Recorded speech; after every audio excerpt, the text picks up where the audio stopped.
Oh yeah, of course.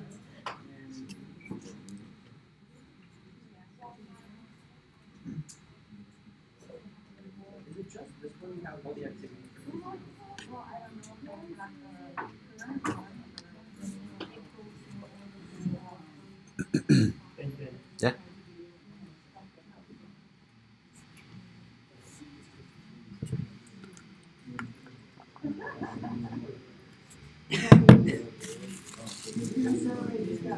Oh yeah, there you go.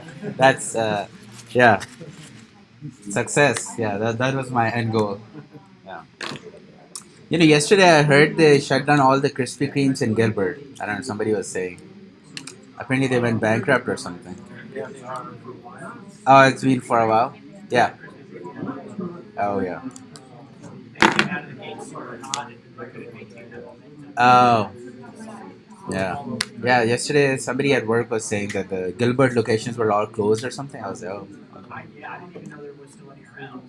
Yeah, well, this is from my near my home up in North Phoenix, so not over here. Yeah, I didn't take a chance over here. All right. Good morning, everyone. Let's go ahead and get started. All right. So for now, pause your work, and we will start today's class. And then during lunch break or after, you guys can come back to whatever questions you have. All right.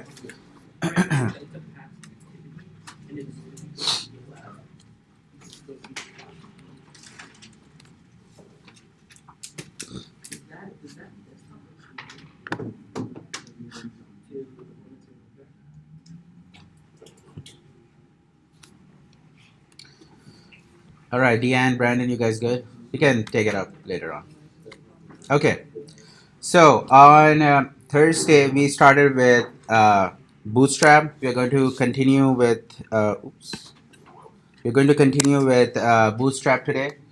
What we are going to look at Bootstrap today is the foundation of Bootstrap, basically, right? That's the real deal with Bootstrap. The concepts that we're going to cover today, and it's just not limited to Bootstrap. But if you understand the concept really well, you know Bootstrap very well, right? We saw the code. You can reuse those code. Um, but the framework, like how you have to lay out those components, that's important when it comes to Bootstrap. Okay. Now, those concepts are, again, as I said, not limited to Bootstrap. What has happened is Bootstrap implemented those concepts really well, right? After that, any CSS framework, any CSS library, even the new CSS3, they have ported over all those concepts, right? So any modern website that is being built is kind of being built on these kind of concepts. Yes.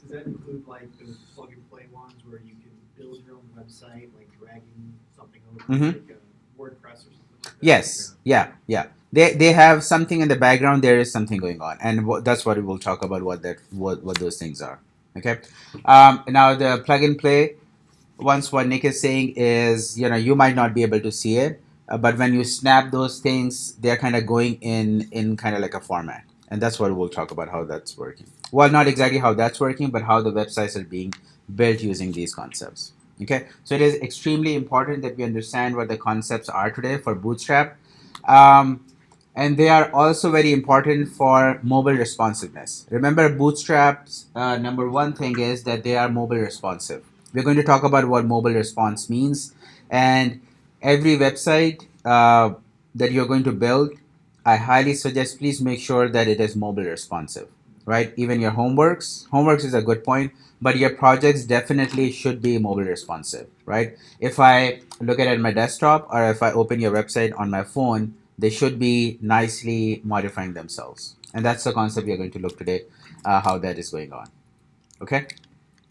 Um, Remember in our HTML, and we'll come back to it. Remember, there's a tag in the head which has meta tag and viewport. Okay, those are extremely important for websites to be mobile responsive. Okay, if you go to the documentation for Bootstrap, you will see that they have mentioned. If you go to the starter template, they have mentioned that the viewport meta tags that are over here, if you remember these tags, these are extremely important for to make sure that Bootstrap is mobile responsive. Okay, it's just not limited to Bootstrap.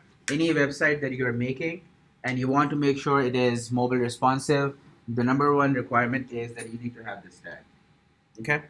Uh, you don't have to understand exactly what it means. It will come with time. But quickly, what basically it is saying is that this is your viewport, whatever the screen is, and this device width is going to change as your device changes. What does it mean? If this viewport or this screen is open in a mobile phone, then the width kind of collapses. That's what it is saying. Okay, but the important part is that it is required for to make any website mobile responsive. Okay.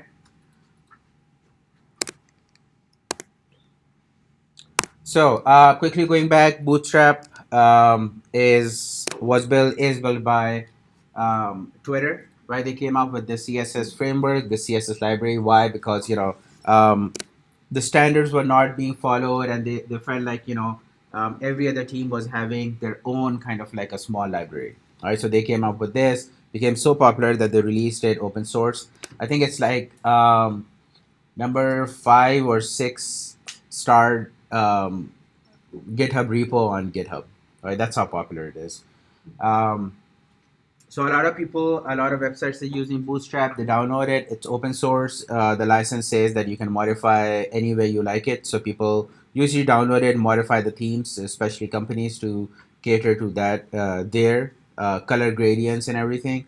But behind the scene, it's still kind of Bootstrap, right? So we looked at the documentation. This is an older slide, but remember we looked at the documentation, and we'll go through this again one more time when we start doing some of the activities. Uh, the more important part is the CSS link.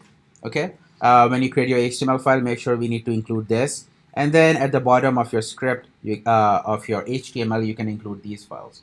These files are JavaScript, jQuery, and another third-party library called Popper. Okay. Um, at this point, we don't need to worry about what each one of them is doing. What is important is what is the purpose. If you are going to be using any of these components from Bootstrap, then it is important that you add those 3 libraries. Okay.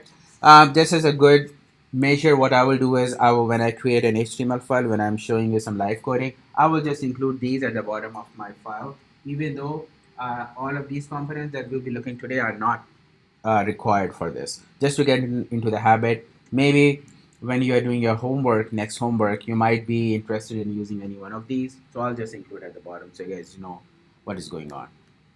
Okay, that reminds me, today at the end of the class, there is homework, the new homework, and Kevin is going to come and introduce the new homework. Okay. All right. So that's a quick recap, and we'll go to the coding part, and then we'll see how this all works. Okay. Remember, the first one is the nav bar. We copied the code from Bootstrap website. Then you have a jumbotron, looks like 2 images, but over here in the screen, you see they're kind of nicely laid out, and that's what we'll work on. How is this possible? That how do you make them nice layout? Right now on Thursday, when we saw if you had 2 components, they were going top of each other, right? So there was a component here, then here, then here, then here, then here, right? That's not practical. So we will look at how do we basically float these components. Okay.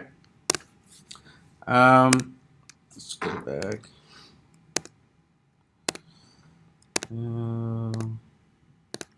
Okay. Let's. Okay. So whenever you are designing websites or any website that you see, they follow a system called grid. Okay, every website is following a concept called grid. Okay, so we call this a grid layout. Okay, now what does a grid has? Grid has rows and columns. Okay, that's what a grid is. grid is going to consist of rows and columns. Okay. Now this is not like a unique concept. The concept has always been there. Now it depends which library implemented it first. Okay. Again, Bootstrap has really done a good job implementing this concept. And then from Bootstrap, even now your CSS3 has kind of similar concepts which are implemented that you can use. I talked about another CSS library called Materialize. They also have the same concept. So as long as you understand the concept, any other library that you're using, they all have the same things. Okay. Now the first thing is every website that you see today, every modern website, they are following something called a grid system. Okay. What is a grid? Grid means rows and columns. So when they're creating website, what they do is they divide the page. They consider this whole thing as a grid, and then they divide each of these components into rows and columns. Okay, so your content is going to go inside rows and columns. Okay, so we'll do some exercise. We will look at some wireframes and see what exactly how do we divide these things into rows and columns. Okay, these are more practical websites, and then we can come back and look at it. We'll do some exercises and try to see how do we divide a website into rows and columns. Okay. Um, some of you who will be doing graphic designing or UI UX will recognize some of these tools. Um, I want to use the first one called Balsamic. That's a wireframing tool. What wireframing means is that when you are working on your project or when you're creating your web app the first time, you just don't start coding at all. Okay, what you do is you wireframe or you create a mock, right? For example, what is a wireframe? Wireframe is simple, just like a box where you would say, okay, I'm thinking I'm going to have my portfolio, I'm going to have a header over here, and then I'm going to have my picture, and then I'm going to have some description, and then I'm going to have a footer, right? And then over here, I'm going to have a contact link. Somebody clicks this, it's going to open a new window, and in this window, I will have a form, let's suppose, with some info boxes, description, something like this. So what I just did is a wireframe. Okay. You can do it on a whiteboard, you can do it on a paper, or you can use tools such as Balsamic and few more. Okay, I've used the first one, so that's why I know how that one works. Okay, and I'll show you an image for that is generated from one of those. Okay, but this thing, what you're doing, you're drawing it out. This is called a wireframe. Okay, when UI UX people are working, this is the first thing that they do. They create a wireframe and then they start putting in colors and everything. Okay, but for us, even if you come up with a wireframe before a project, that's good. Okay, when you're creating a project, when you have an idea, right? Suggestion is come up with a wireframe so that everybody knows how your web page is going to look like in there. Okay, like a high overview. All right. So how these how does this wireframe look like? Something like this. This is you can generate exactly like this using Balsamic. They have really good tools. I think you get some days free. But you can generate this using Balsamic or any wireframe tool. Okay, you see no colors, nothing, just black and white, just outlines. That's what is called a wireframe. Okay, so we are going to look at some wireframes and try to decide how do we divide this into a grid system and how do you divide this into rows and columns. Okay, all right. So let me do the first one and then you guys will get a hang of it what I'm talking about. So let's suppose this is a website, this is a wireframe that I have come up with, and my website looks like it's going to have a nav bar. Okay, there'll be some content, maybe like a heading or an article. Okay, and then looks like there'll be some more like a summary. Looks like these could be images, thumbnails, some more content, and something like this. Okay, so this is a website that I'm trying to build, and this is the wireframe I have come up with. Okay, the first thing I need to do is I need to follow the grid system and divide my website into rows and columns. Okay. Now, what is a grid? This whole thing is a grid. Okay. Uh, the next thing I need to do is identify rows. Okay. Remember, rows are going to come before columns. Okay. So I'm going to identify how many rows are there in this grid. Okay. Now, by standard practice, your header or your nav bar is not included in the grid system. Okay. So we usually exclude the nav bar in our grid system. Okay, again, that's a standard practice. If you want to, you can do it, but by standard practice, we usually do not include the nav bar in our grid system. Okay, when I show you some code, you will see why this happens. Right. So in this case, we are going to ignore our nav bar, which is on the top. We're going to ignore that, and we will say our grid system is from footer and over here. Okay. So identifying rows. Number one, this is a row. Okay, that's first row. This is my second row. Okay, this whole thing is my third row, fourth, fifth, and sixth. Okay. So basically, right now in my screen, in my wireframe, I have 6 rows. Does everybody see it? Okay. So I'm just going from left to right and identifying that as a row. Okay. The next thing is identifying columns. Now, the rule is the columns are only going to exist inside a row. Okay, so you are going to have a row, and then within the row, you are going to have columns. You're going to have a row, and then within the row, you're going to have columns. Columns cannot exist outside a row. Okay, so in our grid system, we are going to have rows and columns. You are going to identify rows first and then columns. But the rule is the columns are going to be inside the row, right? Now, what does that mean? I have identified this row, okay? How many columns does this row has? Just one, right? This is it, this is the column, that's it. It's a huge big column, but it's still one column. Okay, let's move on to the second one. One row, a column should be inside this row. So how many columns? Same, just one. Third one, this is interesting. So I have one row, and then how many columns would I have for this if I want to have this layout? 8. Does everybody see? So each thumbnail I'm saying is a column over here. Okay. Let's go on to the fourth one. One row and how many columns? 4. Similarly, this one row and 2 columns. Okay, you're dividing this into 2 columns. And the last one has just one big row and one big column. Okay, let's see if this is what it comes out to be. Okay, so these are identified as number of columns. Okay, we'll do some more activities, some more exercises. But this is how the grid system works. So anytime you are making a website, make sure you draw it out. Either use a tool or you can just do a whiteboard or draw it on paper and identify what are going to be your rows and what are going to be your columns. Okay. Because in Bootstrap or any other framework, we need to identify and we need to tell them which is my row and which is my column. We'll look at the code and see how that works. But the first thing is to identify rows and columns.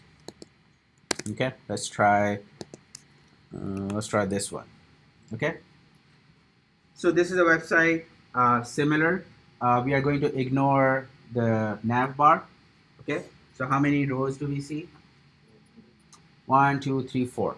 Okay, so I see this row, make this row, and this row. Okay, and how many columns on the first row?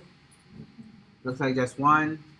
Second row, 2 columns. I can divide my image and my text, and similarly for the third one as well, right? 2 columns, and the last one is one big row, and then one big column. Okay.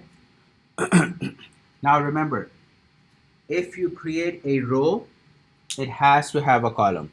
Okay, doesn't matter if it's one column, one huge big column, okay, or more than one columns. But if you create a row, you have to specify a column. Okay, it is mandatory that you will have to have a column inside the row. Otherwise, the row itself doesn't do anything. Okay. Now remember, if you can see this, if we go to the next one. Okay, so these are my columns. The content is inside a column.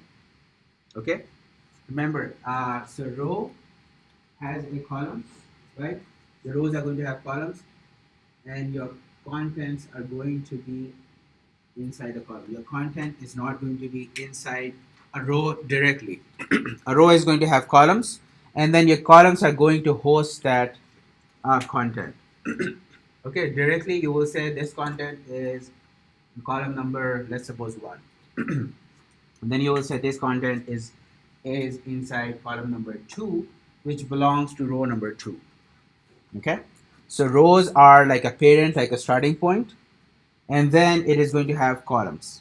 Your columns are going to have the content. Your content is not going to be inside the row directly. Yes, Nick. What if you have like an element inside of an element kind of thing? You know what I mean? Like, Excellent question. So I do have an activity for that. So we'll take a look at it. yeah. Okay. Any questions so far? Is everybody kind of getting a hang of it? How the rows and columns are? Okay. Generally speaking, yeah, these are pretty straightforward. We'll look at some example where you have more content inside a content. We'll check out. I do have an exercise for that as well. Okay. Um, it's getting a little bit more complicated now. I mean, it's not. I still think it's okay, right? You guys can identify the number of rows. 6. Okay. Anybody disagree with number of rows as 6? We ignore this. Then we have this. Okay. All right. Let's see. All right. So that's good. Yeah, Uh, let's say maybe 5. You take that back to Oh. 4. So who was saying 5? Okay. So here's what. So there are. This is a really good discussion. So first one, second one. Some people, we said this is one row, this is one row, this is one row, this is one row. Okay. Now, this is what it is. There are no right or wrong answers. The only thing is, if you consider this as a whole row, you need to make sure the code is corresponding to this. Okay. Or you can break it down into 2 different rows. That's also fine. There's no right or wrong. It just depends from the visualization what you think is more comfortable, what you think is more right. Okay, so both of those answers are correct. This is why this exercise is important, because you will have one. Some people would have second, 2, 3, 4, 5, 6 rows. Some would have 1, 2, 3, 4. Both of the answers are right. Okay, you can have this text embedded over here, or you can keep it separate. It doesn't matter, right? Eventually, your website is still going to look like exactly like this.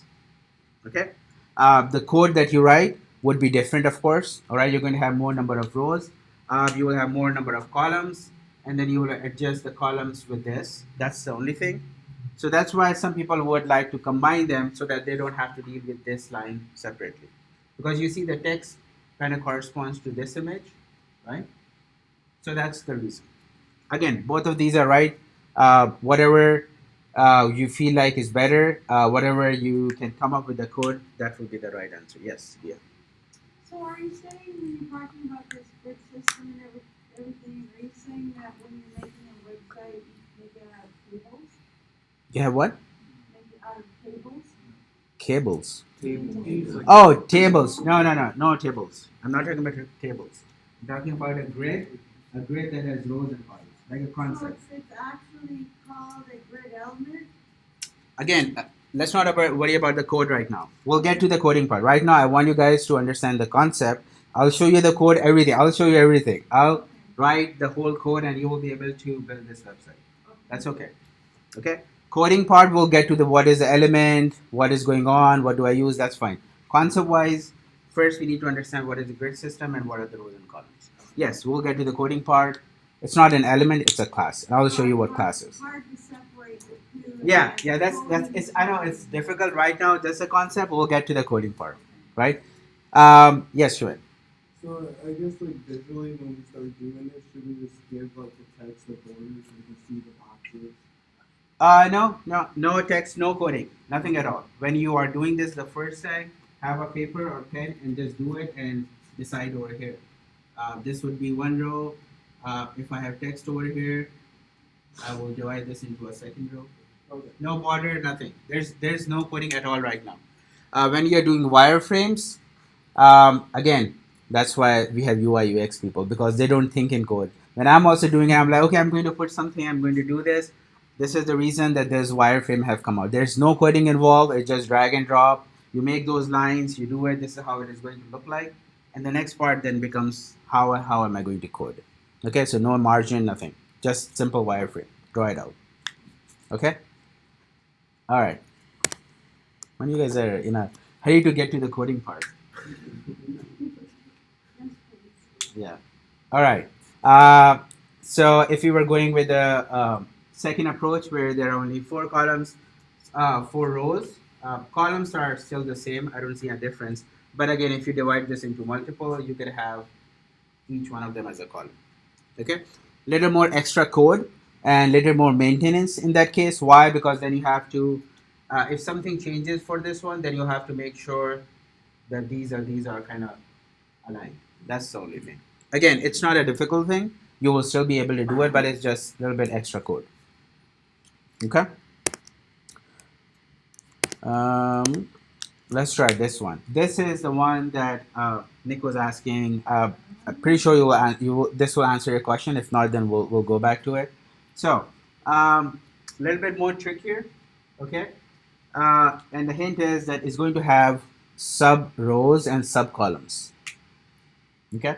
Um, But again, you start with the basic one from the big one and then kind of go narrow it down. For example, in this case, number of rows, either you can say one, two, three, four, or three, depending on if you want these together. Okay, that's still okay. All right. Um, all right. Looks like this one is separate. Again, it's still okay. That's still the basic part. That's okay. The important part is what's happening over here. Okay, so I've divided into my rows. Now comes the column part. Okay, the first one just one column. This one two columns maybe. Okay, and then one column. What about this? How many columns are there here? How many columns? Seven. How are there seven? So each box can probably represent one. So this is a row, and then column would be the whole thing. Okay, so at most, again, it could be three or two. Three, as in like if you are saying, oh, this is one column, this is one column, or you can just say one column here, one column here. Okay. Okay. So let's suppose we do again. Both of them are right. Let's suppose if you divide, it doesn't matter. The logic that we are coming to is applicable to both cases. Even if you have three columns or two columns, it doesn't matter. The problem is, well, it's not a problem. These are the columns. These are the columns. But this itself is now a smaller grid. You guys see it? Because I have like so much more content, it would be hard for me to place it because everything has to be aligned and everything. So I still need to divide it into smaller components. Okay. So now we are going to consider this as a grid, and we are going to start from rows again. Okay, so if this was a grid, how many rows do I see? Three or four, depending on if you want to include this over here or not. That's okay, but one, two, three rows, and then columns again inside it. Okay, so these are the number of rows within that smaller grid, and then I'm going to have number of columns.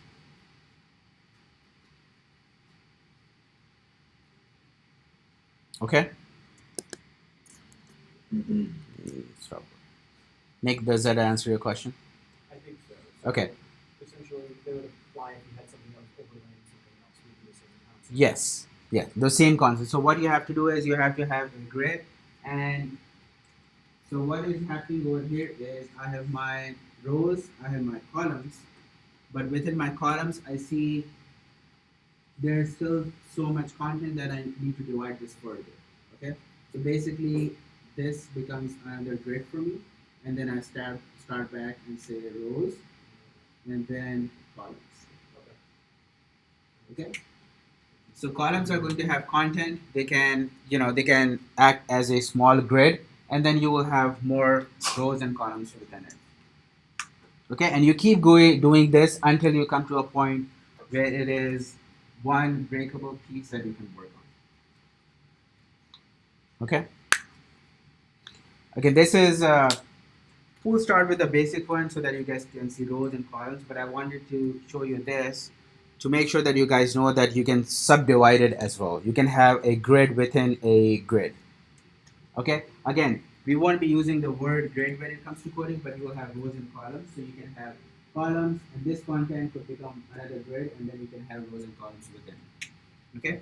The requirements are that you need to have a row first, and columns are going to exist inside a row. Okay, and then if you have a row, it needs to have a column, and you can see all of these, right? There is no case where you would have a row but not a column. Okay, rows cannot host or are not supposed to have content. Only columns can have content. Okay, now when it comes to coding, you'll be like, well, what if I do this? Nothing is going to happen. Remember, HTML is the most passive language ever, and it will never complain if you do anything wrong. Your layout is going to be all bad, and it's going to render. It tries to render as much as it can. If it fails, it just fails. Okay, but by the rules, yes, don't have like columns and then have rows with data and everything. I'll show you how the code works, but this is the rules. Okay, so you're going to have a grid. Within the grid, you're going to have rows and columns. Okay, and then you can keep going further and further. You can have more rows and columns. All right. Let's see. All right. Any questions on the concept? Yes. Is there a popular layout that everybody uses? So when we come to the again, I'm not sure what you mean by layout. So this thing to me would be considered a layout, and this is what everybody uses. Now maybe you're talking about a theme. Yes. Yeah, I'm not sure if there's a popular theme or anything that is more common, but I'm sure you can find something. I don't know if there's a theme that everybody uses. Um, but what I can tell you is if people are using Bootstrap, then this is kind of layout that everybody uses it. So there might be a case if they haven't modified Bootstrap according to their own company, you would see some website kind of looking the same. You like at some point you would be able to look a website and be like, oh, this is in Bootstrap. Oh, this is in React, and it kind of blends together, and you know what's going on. Okay. All right. Any questions before we move on to the coding part? Good. Okay, everybody understand the grid system, some of the rules. What is a grid system? The next time you are doing your homework, especially the next one, make sure you draw it out first, and then decide what rows and columns and everything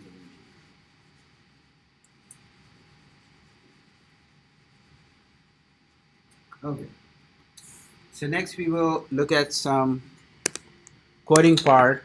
How does Bootstrap divide everything? What are some of the rules that Bootstrap is following? Um,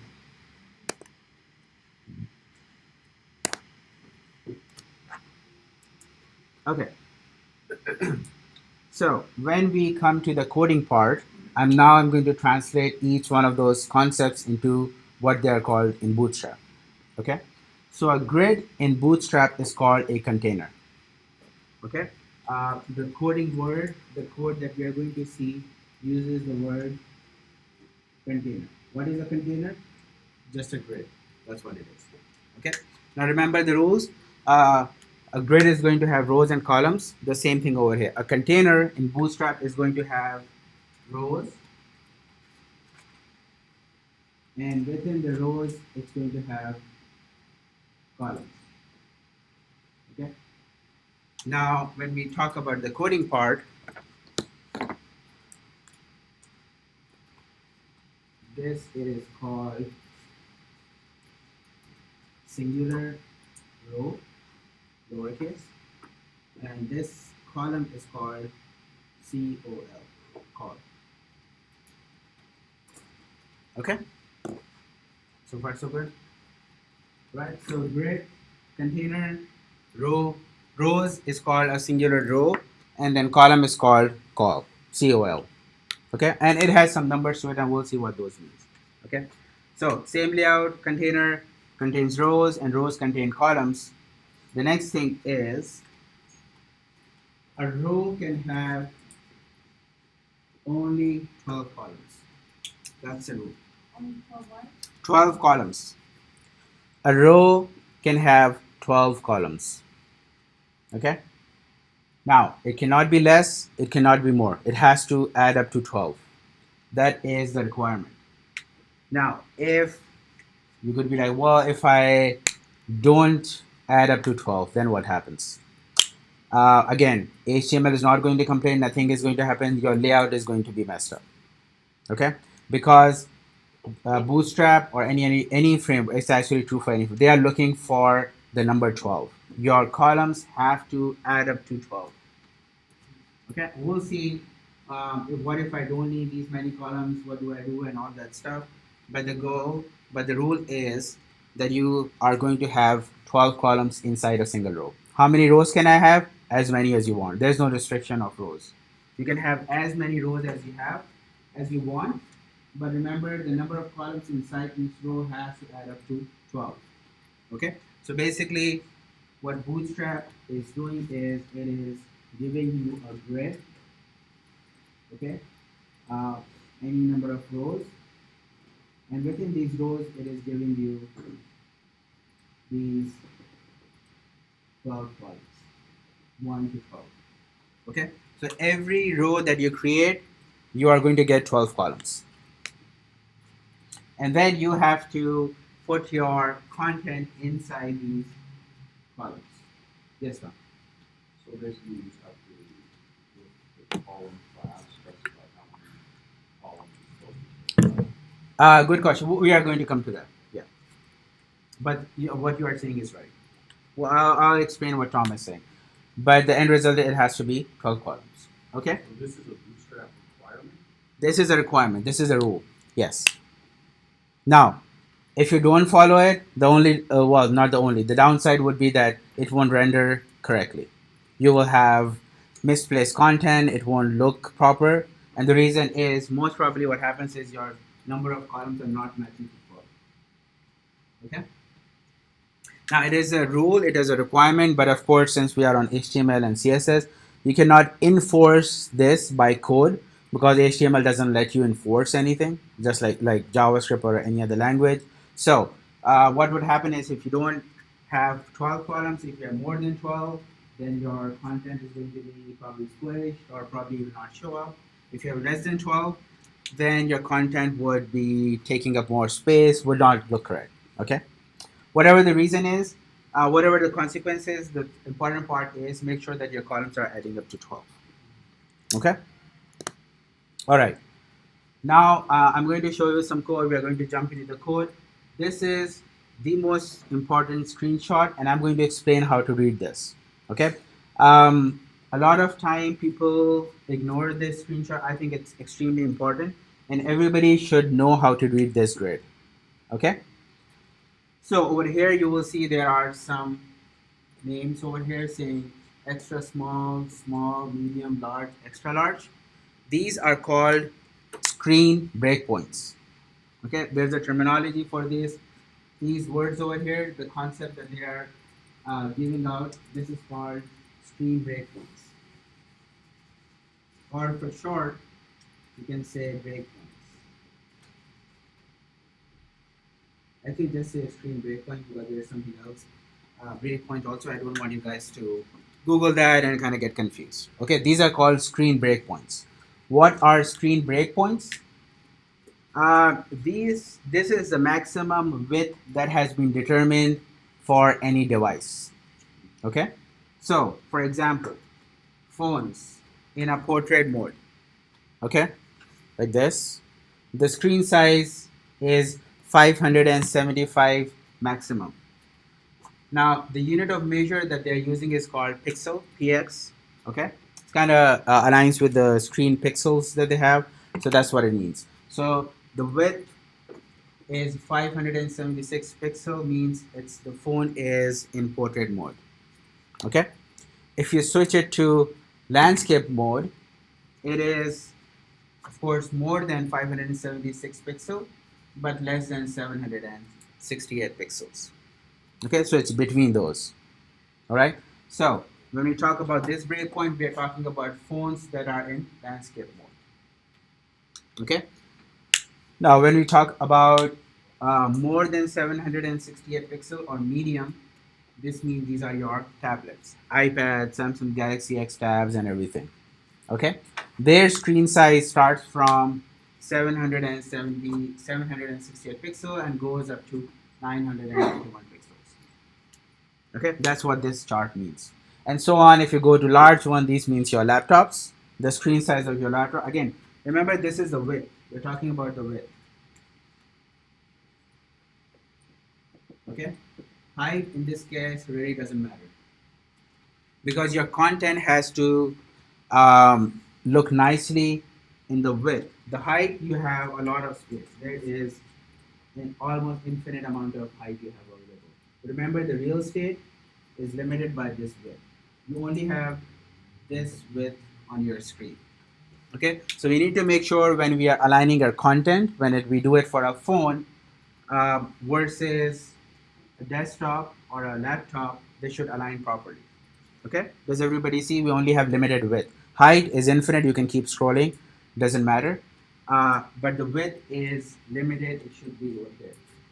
Okay, of course you can make it unlimited width also. You can have a scrolling and you can have a lot of content. But do you think anybody is going to scroll to the right to see your content? No, nobody is going to see it. Everybody will scroll down, but nobody is going to scroll the other way. Yes. So would there be, like, we have to enter each one of those class prefixes in order for it to be able to be adjustable to either screens, no matter what device you pull it up on? You don't have to enter everyone, and I'll show you what I mean by that. Yeah, we'll get to. You don't have to enter every one, but you have an option to have everyone also. But usually, I have never seen anybody entering all of them. The reason is you find a nice breakpoint and you say, okay, anything below this, I want this layout. Anything above this, I want this layout. So usually you'll have two, at most two, or you can only have one also. You can say, okay, I'm going to just pick this. Anything above this is going to look like this, and anything below this is going to look like this. So basically, just one. Okay. There might be cases, I don't know, rare case where you're like, oh no, exactly, I want this to be like this, landscape this, this. There's a possibility, but usually I think one is pretty much okay. Yes, Nick. So when you're putting finding column, does it have margins built into it so that Does that have one? the margins built into it so the information will be at using the screen? Yes, Or do you have to yes. define one? No, no, no, no. You don't have to define anything. We'll come to that. Okay. All right, that's okay. All right. First of all, everybody understand what these breakpoints mean. Okay. Extremely important. You don't have to remember these numbers, of course, but you just have to make sure that this is handy and you can look up the chart and understand what it means. Okay. And now these are the breakpoints that uh, Bootstrap has defined. Okay, these are the breakpoints that Bootstrap is using. Okay, now it's not that they came up with a random number. Of course, they had done some research. They have figured out, okay, this is the number. Most of the time, other CSS libraries, you will see they're kind of following the same pattern. Okay, there might be some difference between some of these numbers, but the concept is still the same. Okay, they are saying that this is this much width you have available, and then what should happen when the width is this, what should happen when the width is this, what should happen when the width is this, and so on and so forth. Yes, Tom. Is this kind of on the Bootstrap website? They have well, this is in my PowerPoint, so you already have access to it. Bootstrap website also has a screenshot, but it's a little bit less descriptive. It's missing. You won't find this thing. I wanted this to be there, the portrait fonts and this thing. Uh, they're assuming that if you're talking about this, this is what it means. So it's missing this and this grid behavior. I want to talk about this, so that's why these are the two things that would be missing. But otherwise, they do have on their website. Yes, Denzel. Also, like this entire like photo is on WB schools. Yes, The yes, grid system. yes. This is you can find exactly this thing in WG schools. Okay. All right. Now moving on. So these are called breakpoints. All right. Now each breakpoint has. Uh, okay. I'll show you the code first. So I'm going to skip this, and I'm going to come to this number of columns. Do you see 12, 12, 12?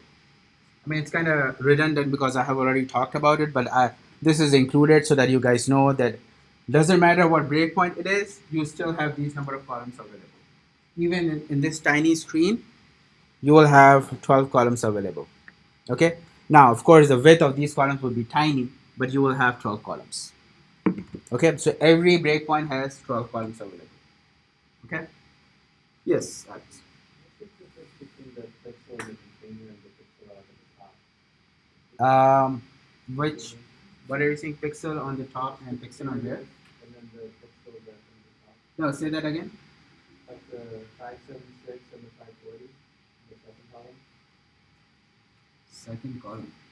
For Oh, the container width? Yeah. Yeah. That's what I was exactly going to talk about next. Oh, Okay, yeah. So we skip this. Number of columns, and I'm going to talk about this before I talk about gutter width. Okay, so you will see the word gutter being used a lot in Bootstrap. It just means padding or margin. That's all. Okay, just means that they are adding some kind of a margin at the end of those things. Okay, again, just FYI, you don't have to worry about anything margin padding. Everything is being handled. I'm just saying if you come across a word gutter during the documentation, that's what it means. I think it's coming from when you go bowling, right? They have little gutters. Yeah. And that's what it's called. That's where they picked this word from, right? Basically, it's just a fancy word that they are saying we have some margins and paddings at the end of the columns. Okay, FYI. Is that what's automatically there? Yes. This is all automatically there. This is just an information. Okay. Again, you don't have to worry about any of those things. This is automatically added. Okay. Now the container width. What is this? Remember, they are adding padding and margins and everything.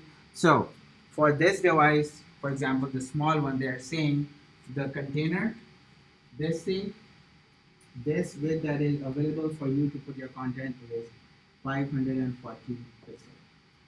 That's the space that you can use as a grid. Okay, why is it less? Well, because they're adding paddings and margin, and you will see when it shows up on the screen, you will see how much padding and margin they are adding. But because of that, they're saying this is the width that you have available to put your content in. This is the width that you have available. This is the width. This is the width. Again, does it matter when you're doing it? It does not.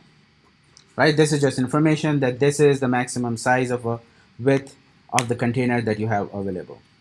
Most of the time, I highly doubt you will ever have to come across, at least in this course, that you will be like, oh, well, I wanted a 542 pixel width.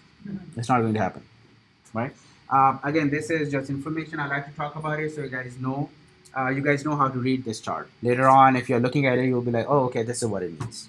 Okay, that's all. The more important parts, again, don't have to worry about getter width, number of columns, 12, and what each one of them means. Okay, the next we'll talk about, I'll show you some code and we'll come back to it and we'll see what class prefix means and what is grid behavior. Okay, now any questions on breakpoints? Does everybody understand what a breakpoint is? It's the screen width of any device, and all the devices are listed over here. Okay, all right, any questions? I was gonna say if you just go into the type of what is my viewpoint, What is my viewpoint? What does it say? Like what is it output? like your Google, so if you type in size of the example. Okay. Okay. I'll show you. You don't even have to type. I'll show you a way that it will actually show you without actually typing anything also. Okay. All right. So we'll start with first thing. I will show you how do you define a grid. Okay, or basically a container. what are the container options, and then we'll jump on to rows and columns. Okay? All right, so we are on layouts, okay? And then we are looking at the grid. Okay, this is what we are looking at. Um,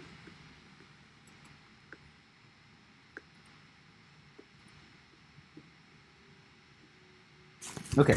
Um, Again, you can read the documentation on your own time. I'll just highlight some of the things. So when it comes to container, remember the first thing is none of these are HTML elements that we are talking about, right? All of these are CSS classes. Again, Bootstrap is a CSS library.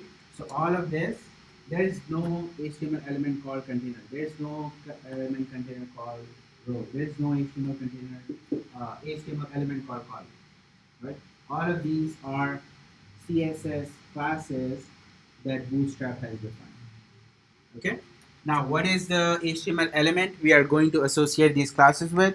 Most common is the div element. Again, you can use anything, but other than div, it really doesn't make sense to add any of these CSS classes. But again, if you want, you can put it in a header, p tag, and everything. But most of the time, and standard practice is if you're using these CSS classes, you are going to associate them with the div tag, and that's what I'll be using. You'll see how it is. Yes. So like in our homework or whatever. Yes. We still try and use the semantic tag as divs, kind of thing. No, yeah. So you are going to use a semantic tag, but not for the grid. When you're defining your grid, when you're defining your container, when you're defining your rows, when you're defining columns, use the div tag. Within those, you will have content. Then yes, you can use those tags as many as you want. Okay. So what I'm talking about these div tags is when you're defining the Bootstrap grid system. That's when you're going to use the div tags. Okay, and I'll show you the coding. How do we define it? Okay, so the first step is we need to have a container. Everything has to go inside a container that you want to follow the grid system. Okay, remember I said your nav bar we usually exclude from the grid system, so we won't worry about the nav bar. Okay, we'll see why it happens. But anything that you want to follow the grid system, it has to be all that content has to go inside a container. Okay, so when it comes to Bootstrap, you have two options for container. But before that, let me first at least have an HTML file. Let's say bootstrap grid index.html. I'm going to have my HTML. Let's say bootstrap grid. And let's go back and include my bootstrap over here. I'm going to copy this. Okay. And even though we don't need it, I'm still going to copy these JavaScript and jQuery files and put it at the very bottom. Okay. Just say bootstrap files. Okay. And then we'll put our content over here. Keep it big. Let's see it.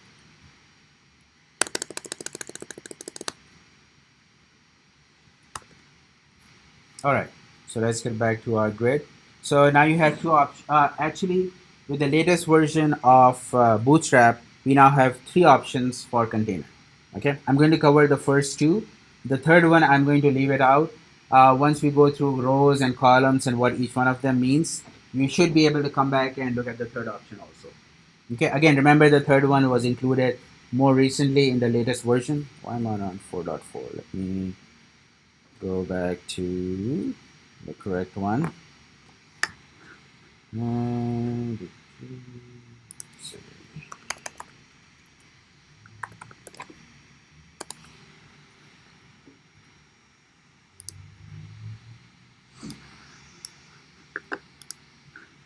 oh, that's right.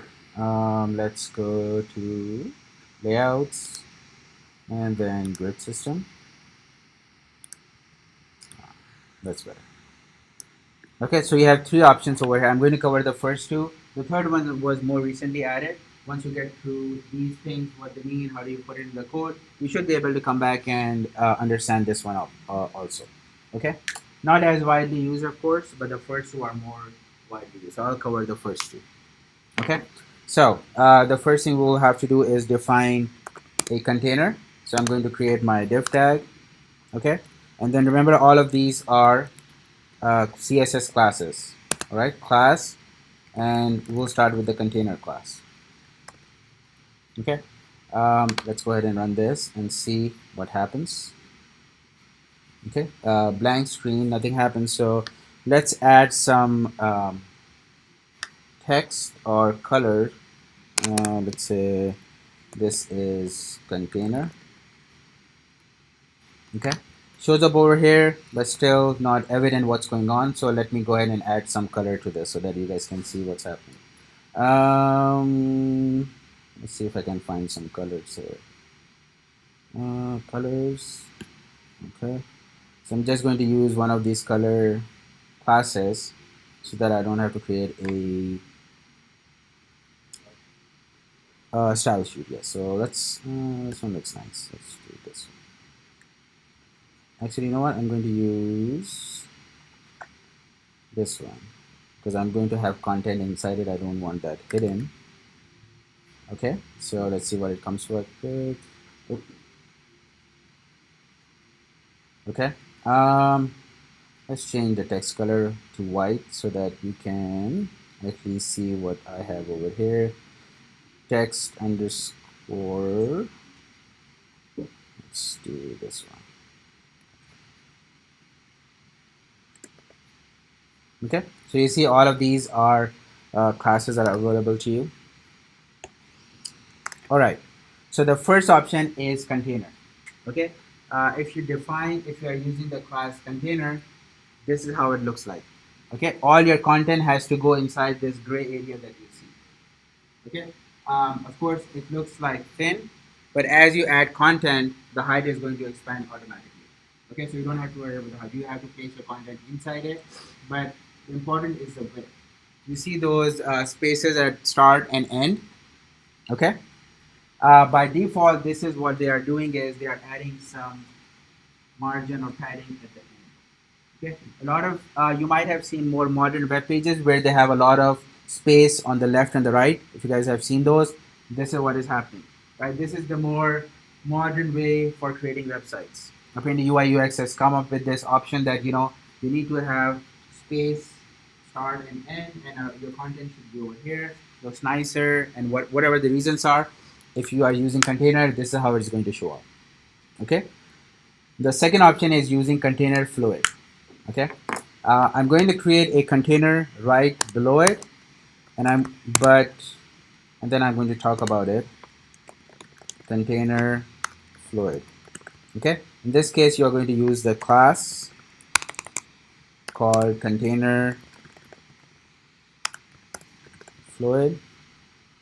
Okay, let's go ahead and add same of these so that you guys can see. Okay, let's add a BR so that adds some space. Okay, if you are using container fluid, it is going to take up the whole width of the screen. Okay, now important to note, if I increase or decrease, this is how these things work. See what is happening? So you have two options for the grid. Either you can use container or you can use container fluid. Okay, again, by looking at some modern websites, you can see they are using container versus container fluid. And the reason is you can see that they have a lot of white spaces at the beginning, at the start and the end. So you can guess and see that they're using the container. So container seems to be a more popular one. Okay, you can see when I resize my window, container fluid is resizing with every single movement. Okay, container fluid, the second one. As I increase or decrease the width, it increases, decreases as it is happening. But that is not true for the container. The container stays the same for some point and then changes after some point. Okay, what is that point? Any idea? It is a screen breakpoint. Okay, so the container is going to resize when you hit a certain breakpoint. And what is a certain breakpoint? The breakpoints that we have seen. Okay, now how do I see what is my screen size? If you do inspect in your Google Chrome tool, you will see on the top right over here, it shows you the screen width. If I scroll, you will see the screen width, the pixels is changing. And that's how you can see what is the size right now. So right now the size of my screen, the width of my screen, which is the first one, I'm not worried about the height, which is the second one. Right now it is at 1201, increasing, going big. Okay, and then reaches, crosses 1400, and so on and so forth. So this is the maximum size, looks to be 1920 pixels. Okay, at the maximum size of 1920, this is how the container looks like. Okay, when I scroll, as my width is decreasing, as soon as it hits one of those breakpoints, it is going to do something, which means it's reducing the width.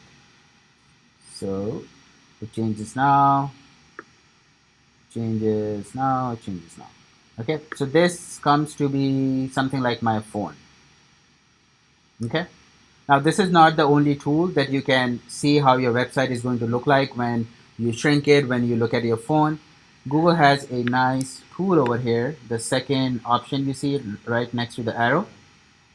If you click over here, they have options to show your website on any of these phones that you want. So you can look into your Pixel 2. This is how it's going to look like in Pixel 2. This is how it's going to look like in your iPhone 5. And this is how it's going to look like on iPad Pro. Pretty cool, yeah. Free available. Anybody can Galaxy S5. This is how it's going to look like. Okay. Now, when you're doing your homework, when you're doing your projects, in the presentation day, I'm going to look up your website like this. Okay, to make sure it looks nicer. We'll look at some of the tools. How do we get to that point? Yes. No, this is Chrome. Nothing to do with Visual Studio. This is Chrome when you do inspect. Inspect mode and this second icon over here which says device. Yes. Yeah. So I was gonna ask how exactly you got to Right click, inspect, Chrome DevTools. Okay. And then the second icon over here and devices, then you can select any device you want.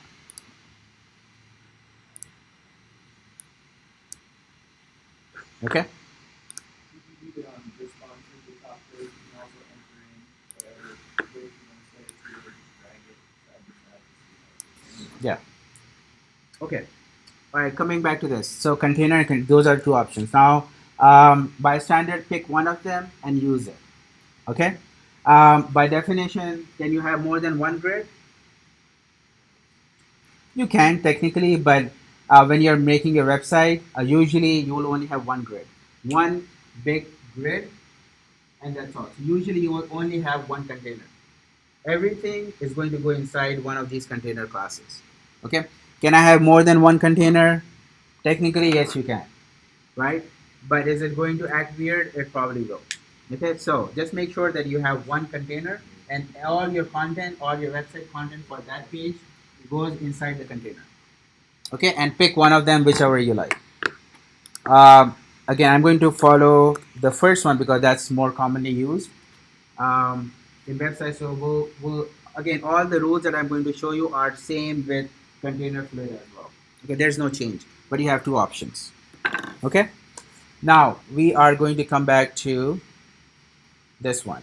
How does this work? How do we define rows? How do we define columns? Okay, so I have defined my container. I'm good with my container. Now this, from here to here, I have 12 columns available. Okay, so let's go ahead and define some columns. So I'm going to have, before I define any column, the first step is I need to have a row. So I'm going to go ahead and create a row. I'm going to use a div tag and then create a row. Okay, this is my row, and then within my rows I'm going to have my columns. All right, I'm going to just have empty columns with color so that you guys can see how does the column is working. Okay, so here's my column. I'm going to have a div and then I'm going to define I'm going to have a class call dash something. Okay, let's go back over here. So what are my options to have a column? What is the code for writing a column?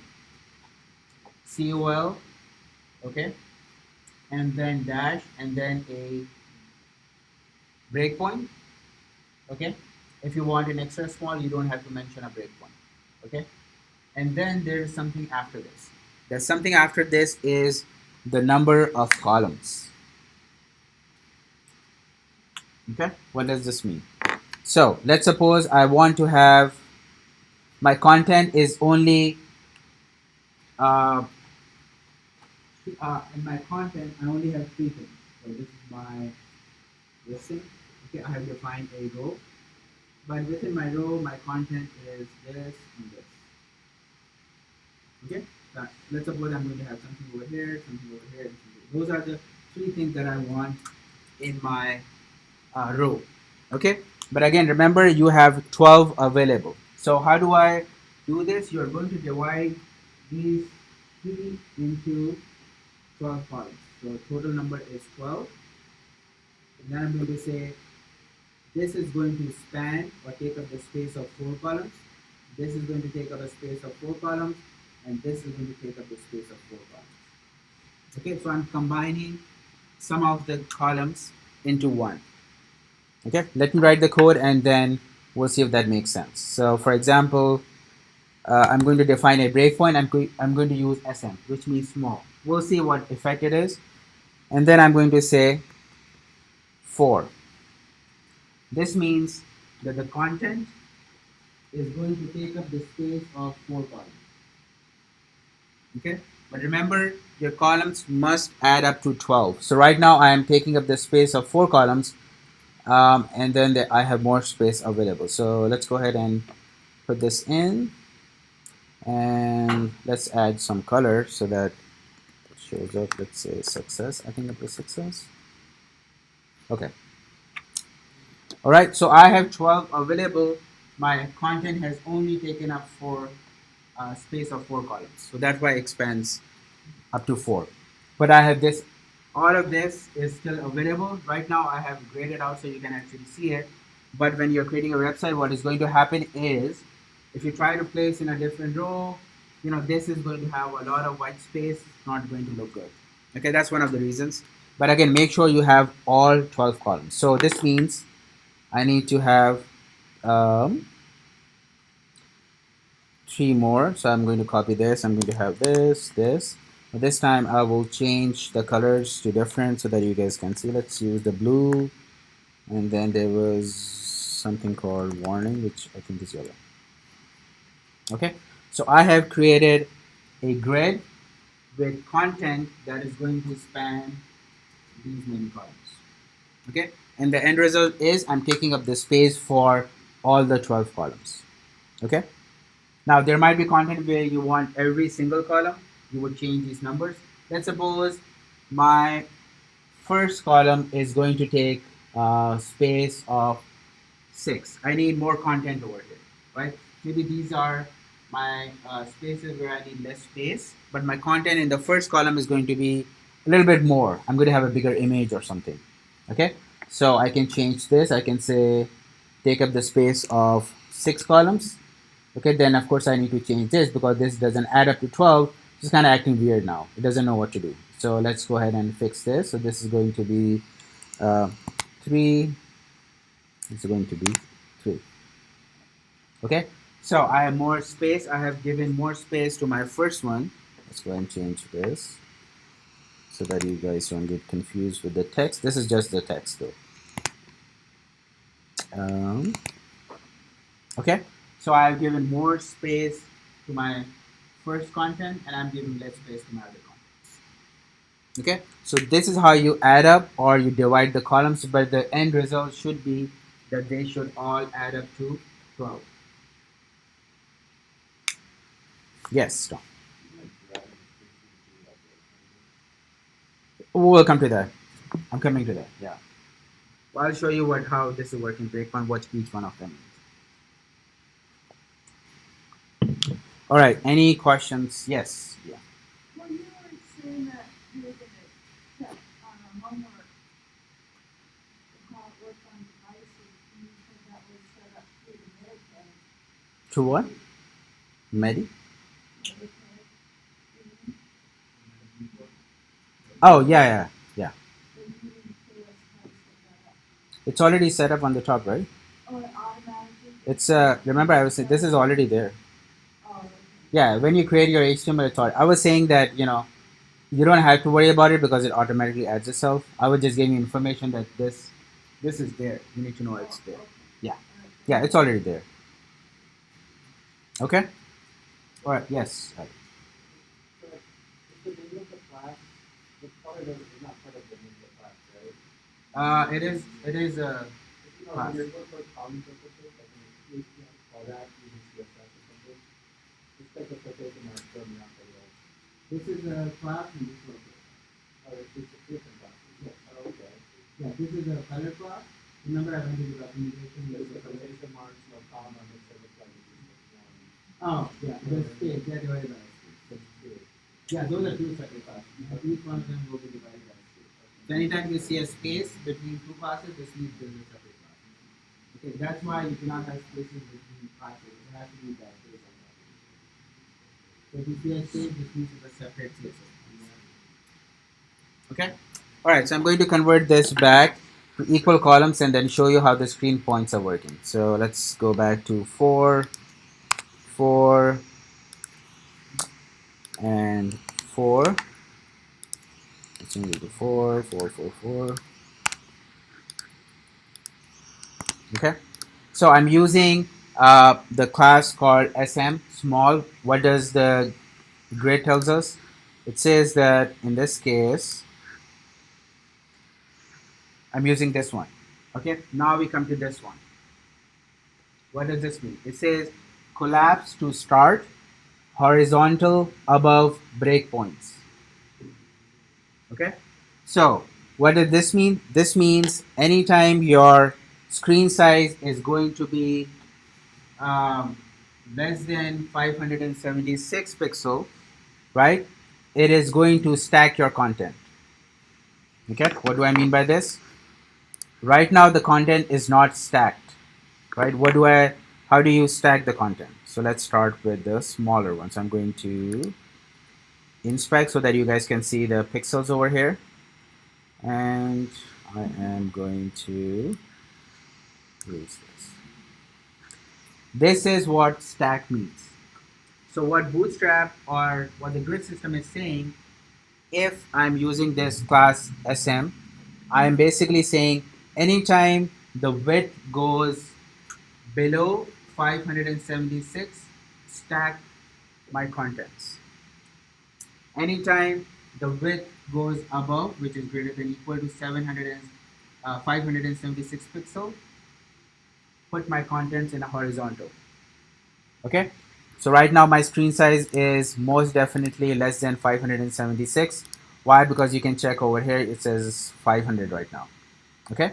As soon as I keep increasing, you will see as soon as I hit 576, what should happen? Your contents are going to be aligned horizontally. Okay. Oh, did I go up? Oh, let's go back.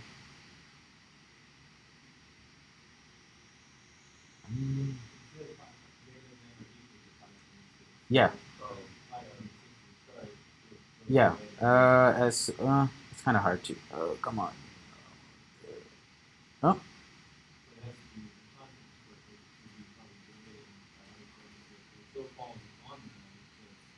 No, it should have. Let me refresh it. It should have done at 576. Let's try it. Oh, am I using the correct one? Let's go back here.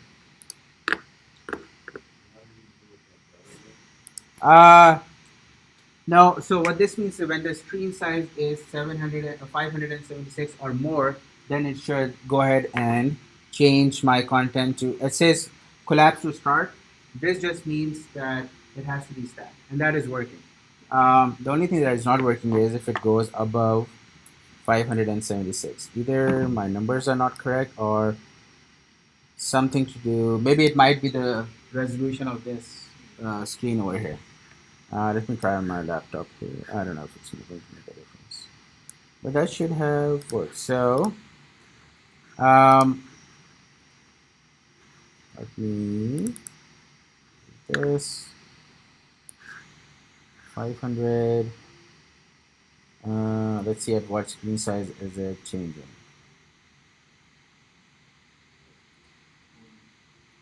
630 something. No, the what? Oh, the device toggle thing. Okay, let's try that.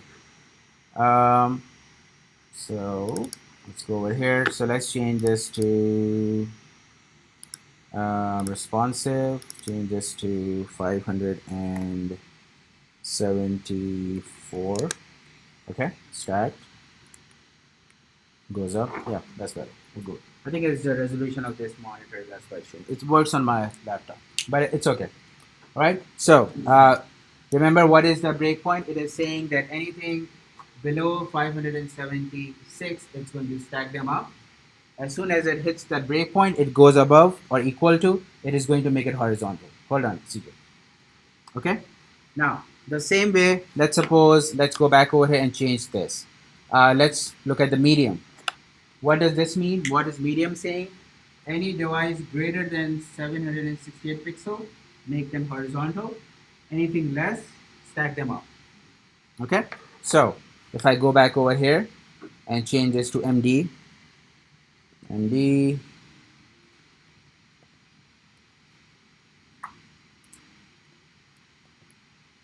oops, MD, okay.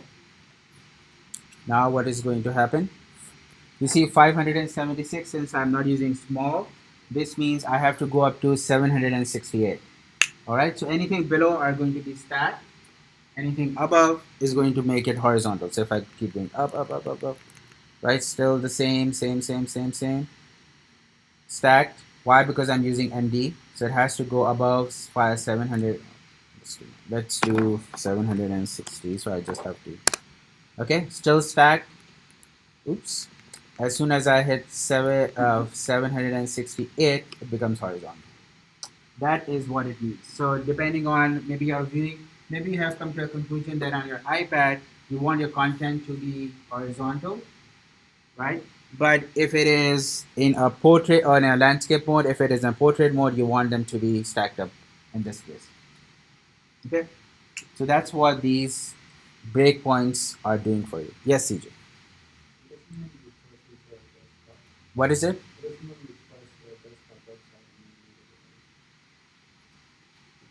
Oh, then that's an option on Chrome. If you go to Chrome, you see a desktop website. Yeah, then it will be all bloated up and showing. Then you would render it as a desktop.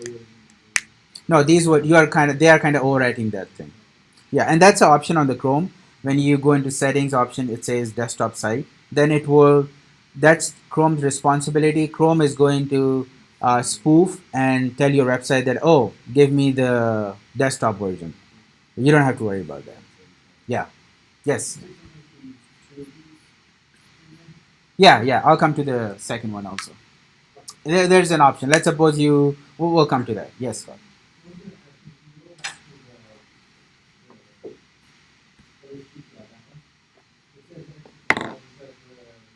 Yes. Yes. Right. Yeah. I'm coming to the small. That I intentionally left out this one because I want you guys. This is easier to understand, and then we'll come to this one. I'm coming to the next one. Both of your questions will be answered. Okay. But before that, any questions on the ones that I'm talking about? Okay. So this is how you define columns, and this is how you define the breakpoint. Okay. So let me answer the first question. What happens if I want to do an extra small? So going back over here, it says anything less than 576 horizontal at all times. Suppose you come to a conclusion, you're like, I don't want stack. In any case, the design that I have come up with is universally acceptable. It is going to look the same way on desktop, even on my mobile phone. I don't want them stacked at all. Okay? So if you don't want them stacked at all, what you would do is you're going to use extra small, basically remove. this.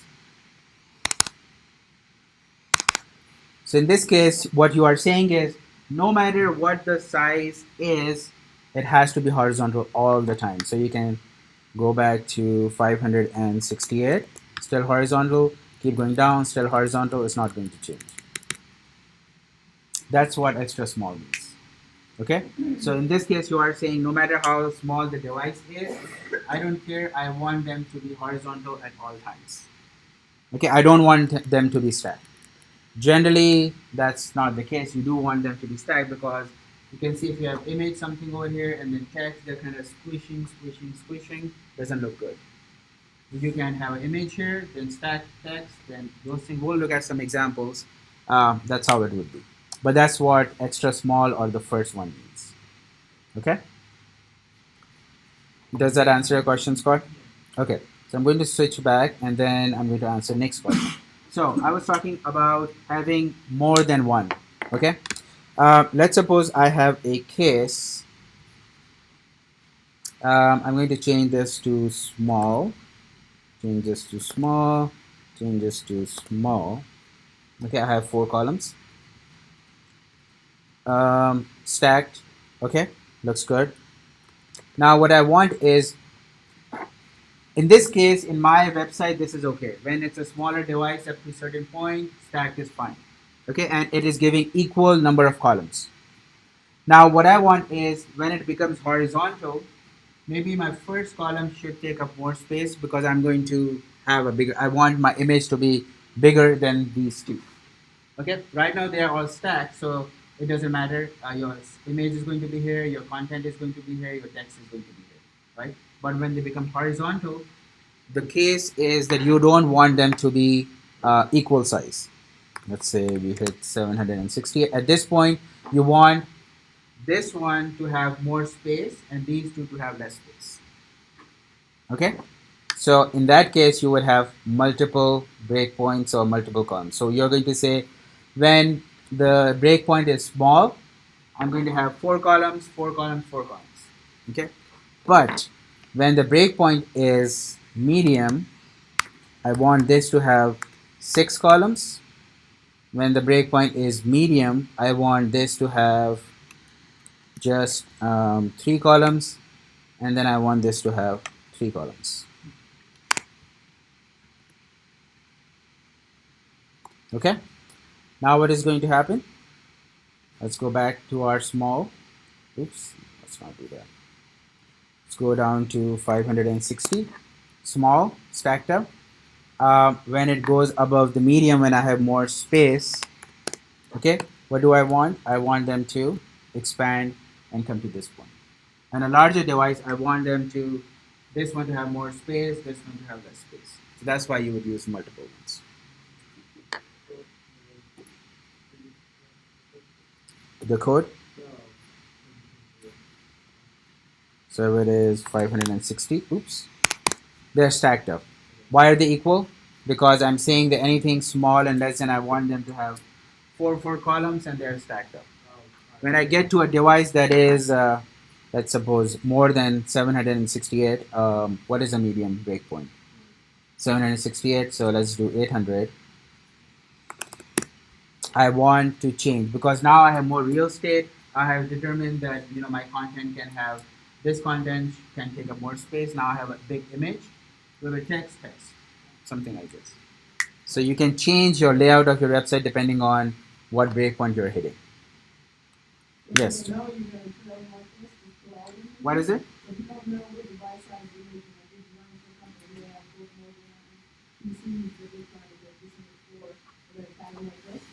So we know what device we are making for. Remember mobile first. Yes.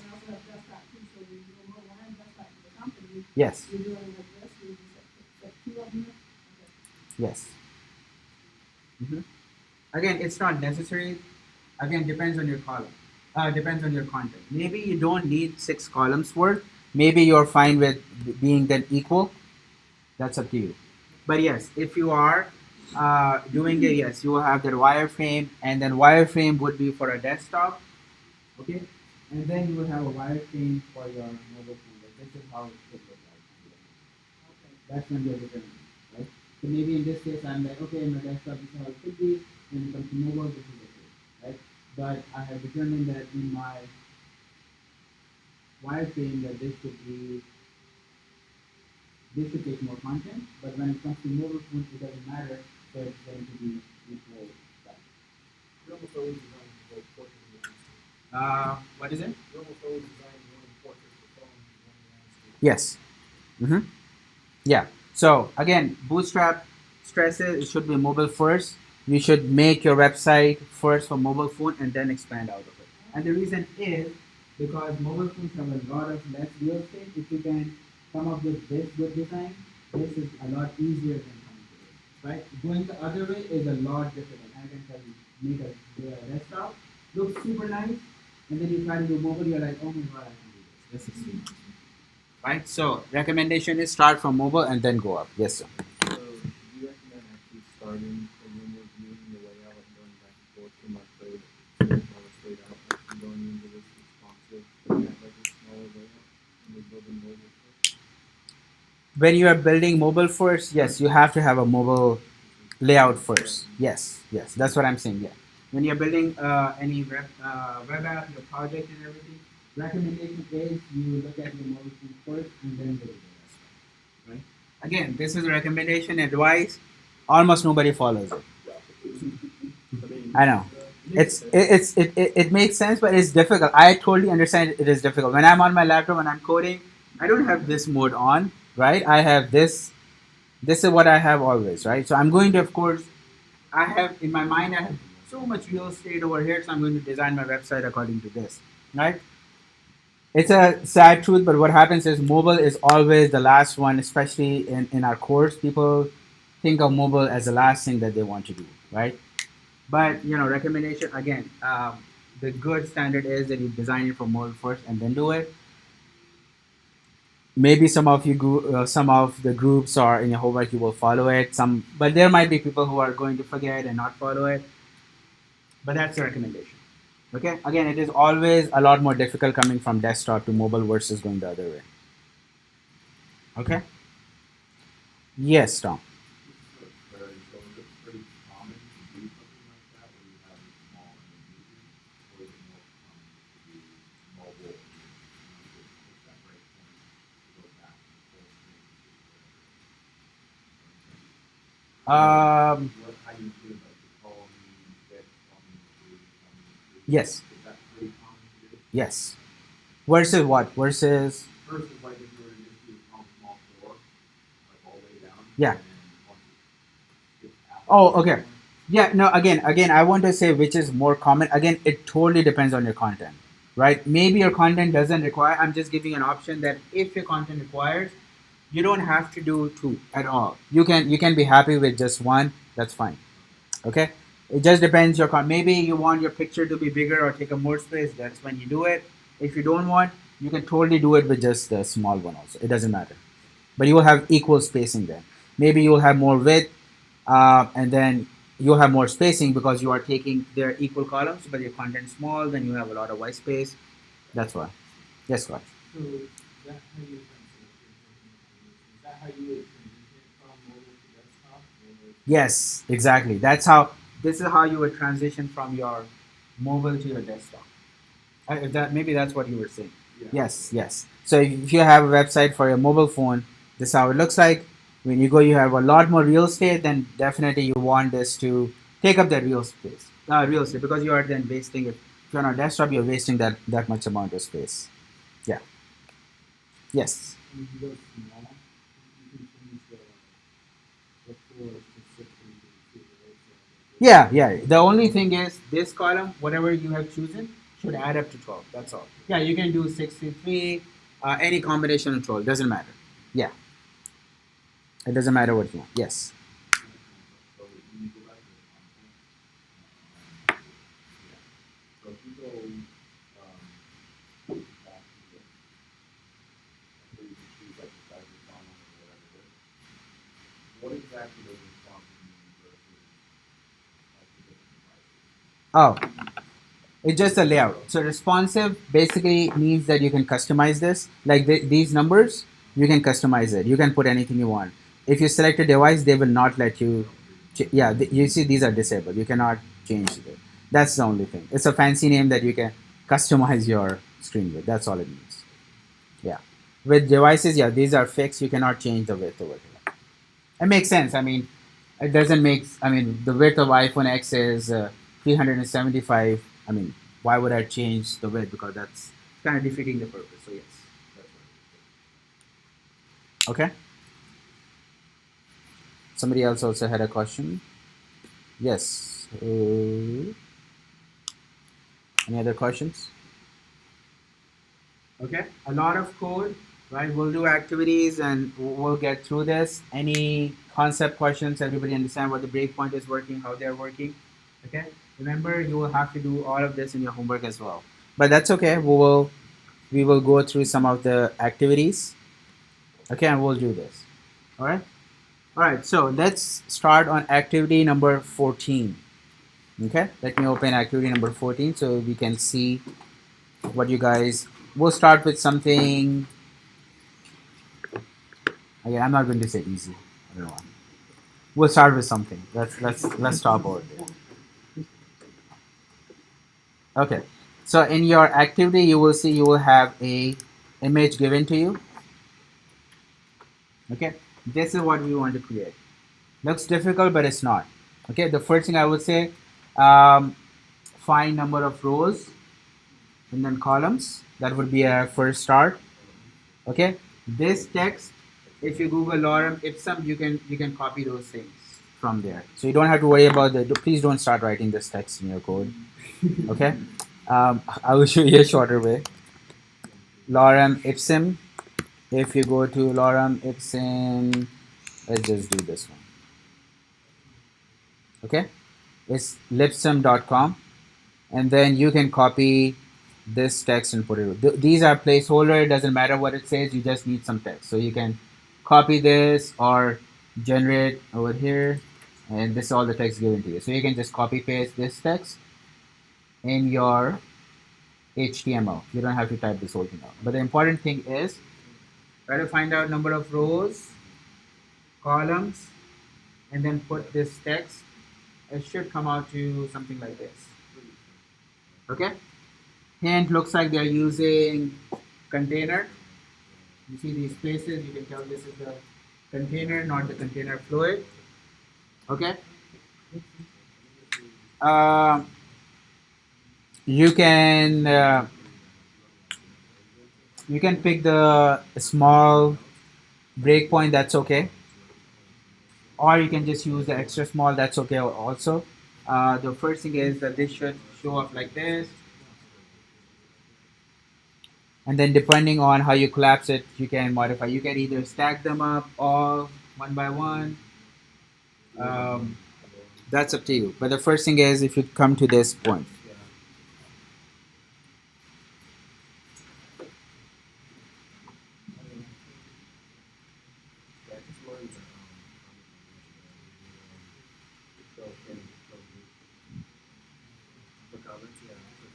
Yes. Yeah, you can't do this without Bootstrap. Remember, this is the whole. Everything is using Bootstrap. All right, these classes are only available if you have Bootstrap in. Otherwise, none of these is good.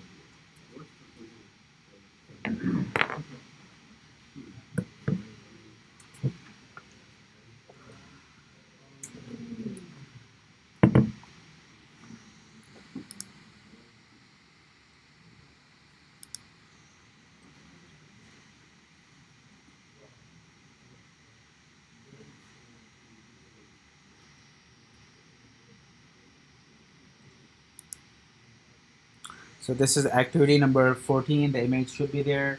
Please make sure you do a git pull on the GitLab activity. I updated a few things so that you will have the latest one.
Okay, so to me it looks like I see four rows.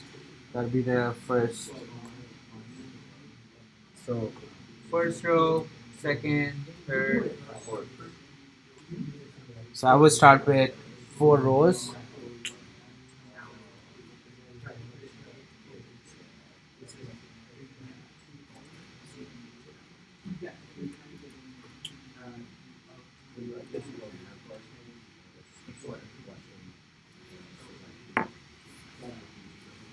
So continue working on this.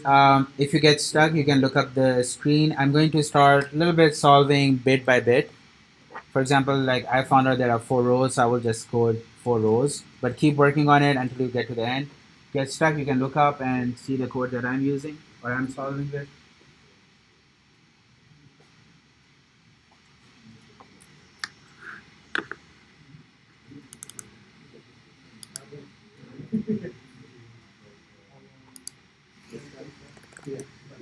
You need to have a index HTML file. I got nothing for you. I am going to have this and then copy the bootstrap links.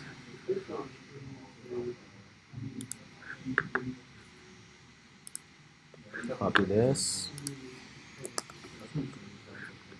Copy this.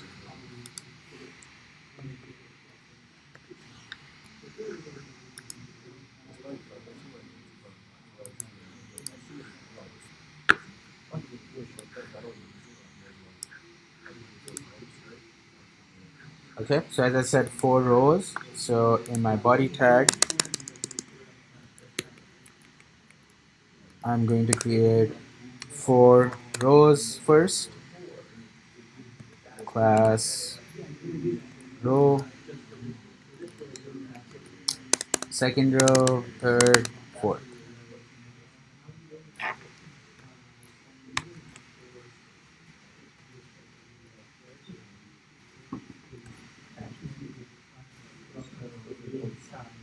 Now my rows are empty.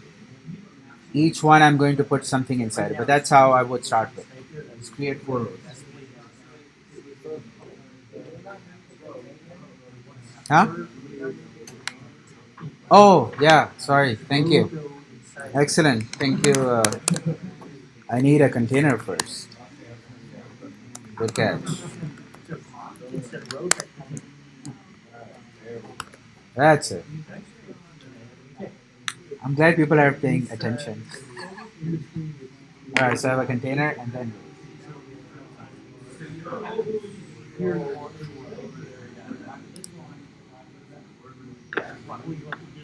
Class. Look.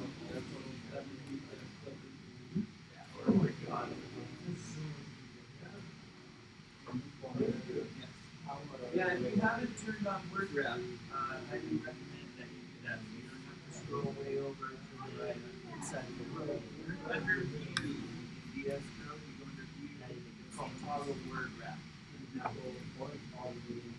all keep does the same thing on.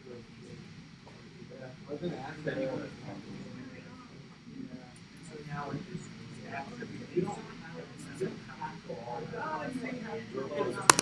so each row is going to have something. The first one is going to have a header, just a text.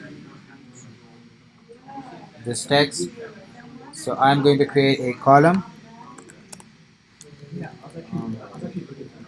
Class column, I'm going to use the small breakpoint, and then I'm going to use up the whole 12 column space. Why? Because it's just one text, and within this I'm going to have my h1, I'll call it header, and it shows up like this.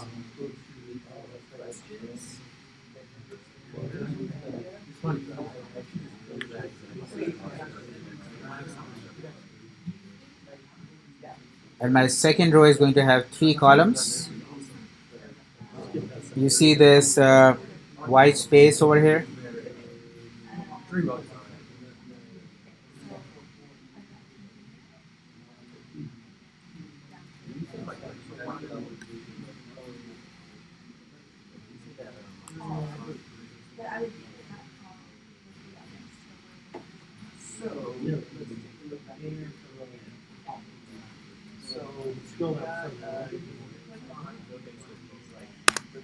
So in my second, I'm going to have 4 columns for this one. Again, why 4? Because this is like an empty div over here. This is like an empty column. If you have equal number of columns, then this is going to take up the whole space. But you want something empty over here. So that's actually a column which is empty. So I'm going to have 4 columns. My second row, 4 columns. So div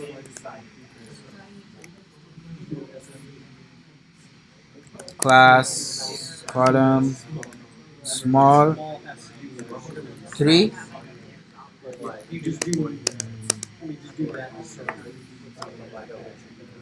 Okay.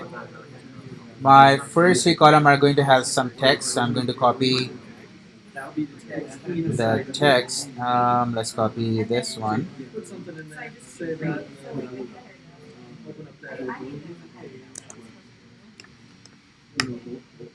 Okay.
Okay.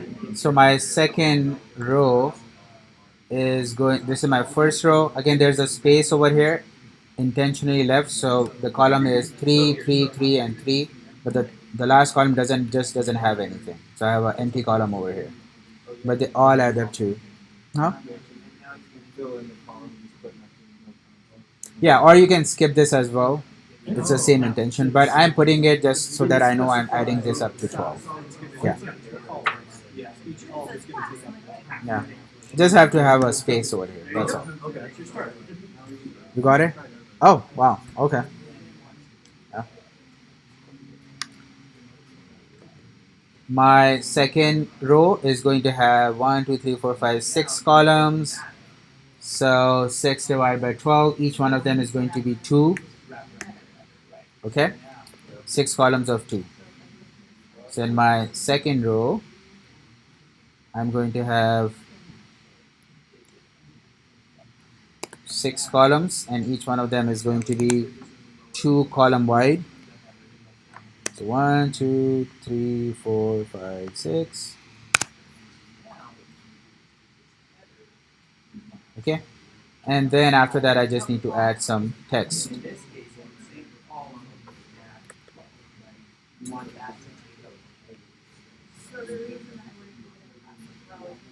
So I'll just copy this text.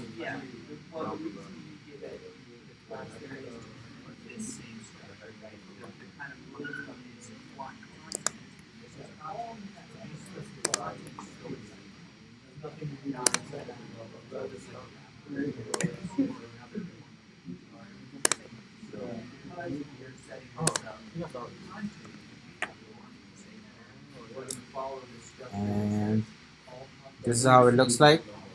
You can add a space by a breakpoint. Oh, by a break. Oh, let's go back here. Okay. Or you can add a, let's see if I, what happens if I add an empty row. So I have a div. If I add a empty row, does it add some space? No. So we'll just add,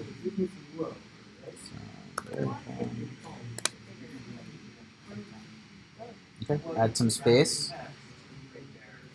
That's a lot of text. So let's do,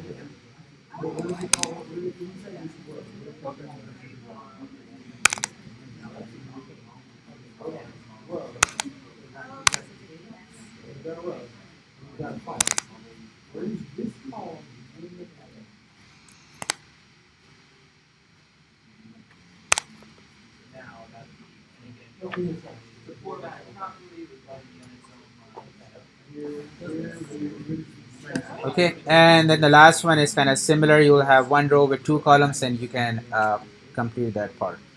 This is how I will show my code.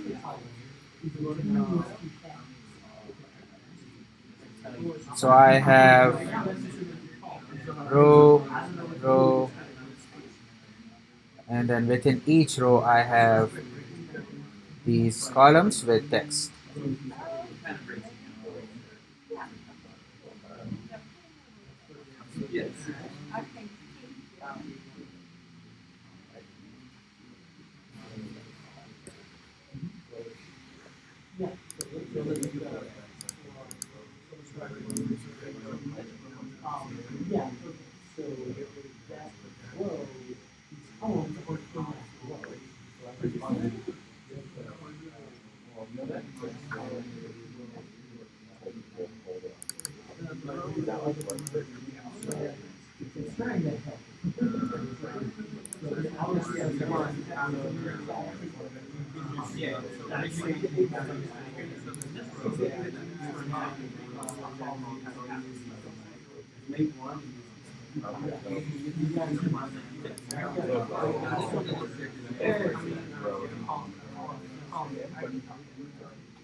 Yeah, yeah, you can add margins, you can add line breaks. There's different ways to do things. But yeah, that's you got your column set up properly. That's normal.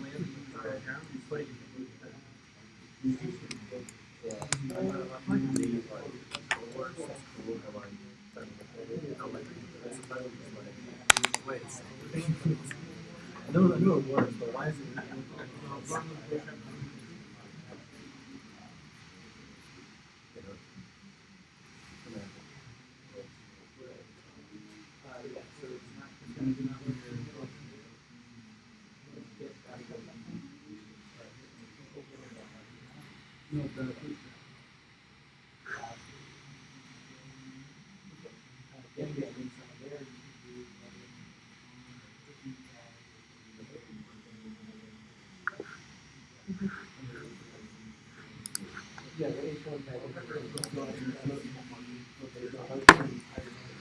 So in this setup, with the first one,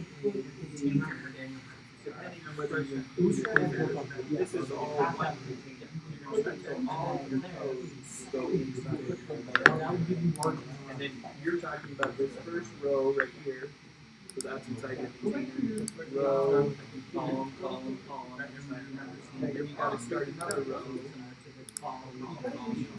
start the container, and then you put the container as the blank spot. And so with you, what you're writing right now, if you set these to column four, the dot is divided into two. So is that gonna match the way this looks right now? You don't have to, because this has an empty spot right here, right?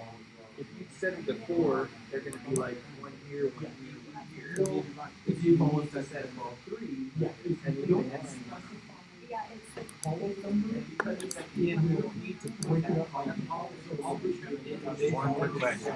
Yes. So for the third row, am I doing this one right? Because I need, since there's 6 of them, they're all going to be two. Yes. Okay.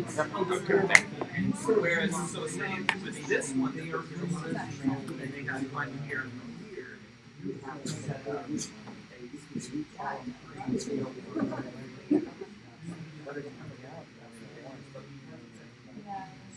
Oh, you know what? You, you don't have to put in the third, second, fourth, third. For in this case, because this one is just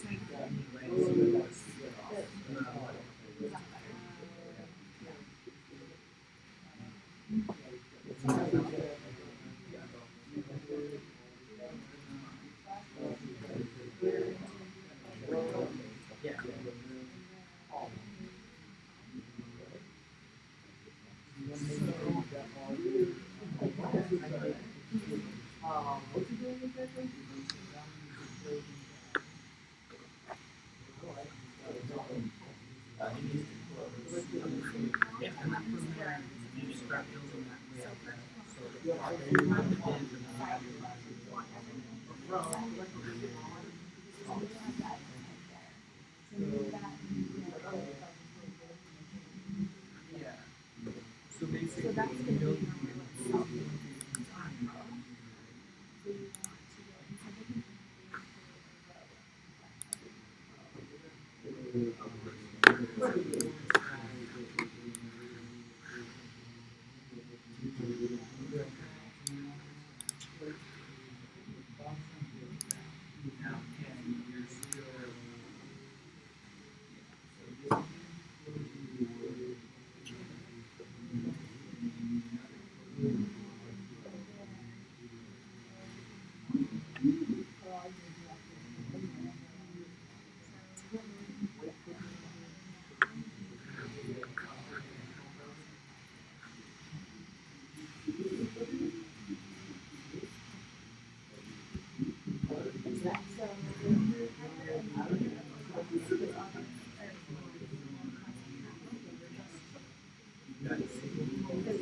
Yes. So this is right, right? Yeah. That's all we needed? Yep. That's all. Thank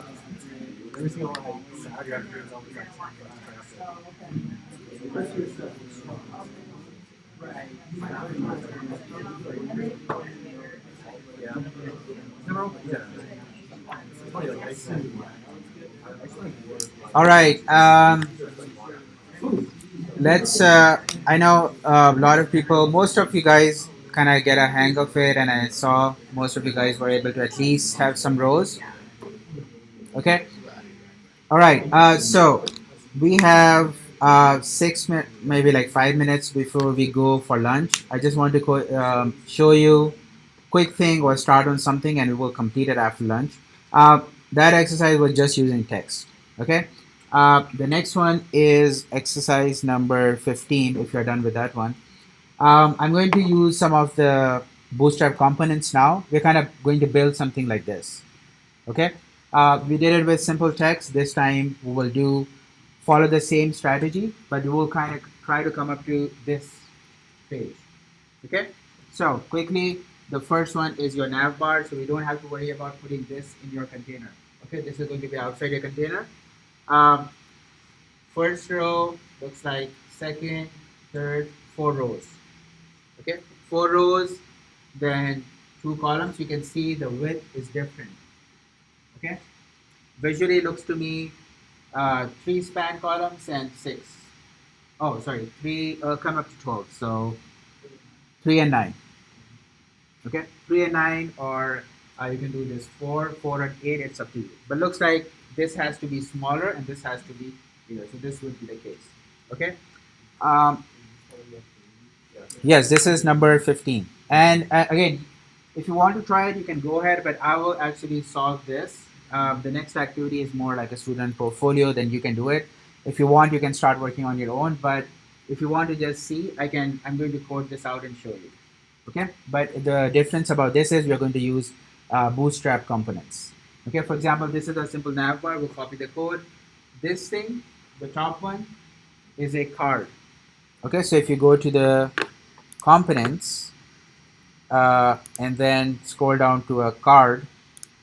Okay, if you look at the second options over here, this thing, this is what is being used over here. So we are going to use this over here. Okay, this is an image, the placeholder one. I'm going to use the place.it, whatever the link was. I'm going to use those images over here. Again, this is a card. Within the card we have again 3 small images. Well, I'm going to use the placeholder ones. Okay. Um, what else is different here? This thumbnail, you will see thumbnail has a border around it. Again, these are, if you go to like, remember how I pulled up the color? I went into utilities and then I looked into the colors and they have all these color classes. I pulled one of them. Similarly, they should have one for images somewhere. Mm,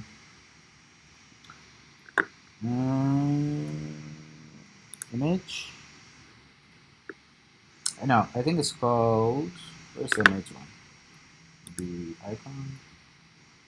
Um, where is it? In content? Is it in content? Yeah, it's somewhere here. Let's look at content. Oh, there it is. Images. Okay, so they have these thumbnail. This is the class. If you use this class, it is going to create this border. Okay, that's all. Simple this class. So I'm going to create an image and I'm going to put this border around it. Okay, and then after lunch, I will do this activity. You guys can follow along, or if you want, you can give it a try and see if you can come up with it. And then we have another activity which you guys have to do. But I'll show you how to do it with Bootstrap. So it's kind of simpler. Okay, so let's take a break. We'll come back. We'll start back at 12:45. All right.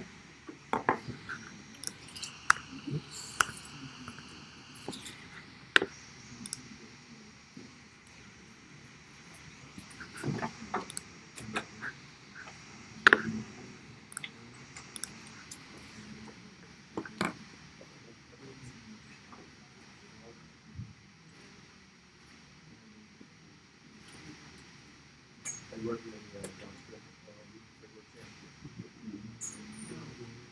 Almost like done copy picture stuff into like HTML docs regarding the like responsive stuff. It's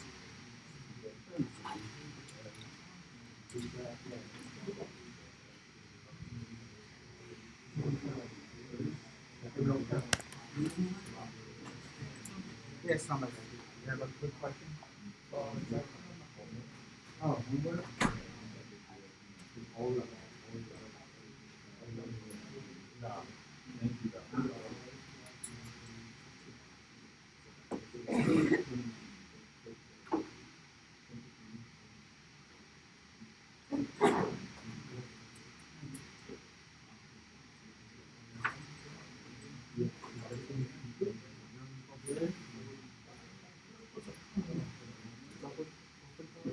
Yeah, last time. Yeah.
Yeah.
Probably. If I had Yeah. this. Yeah. Those are the very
That'll do it.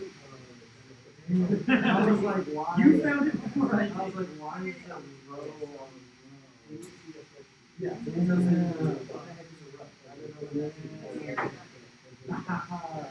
Yeah, it's so long. Why is this how? Oh, because I typed it wrong. So that. Oh yeah.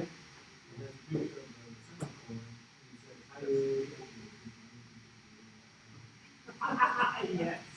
Wow. Yes, yes it is.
Yeah.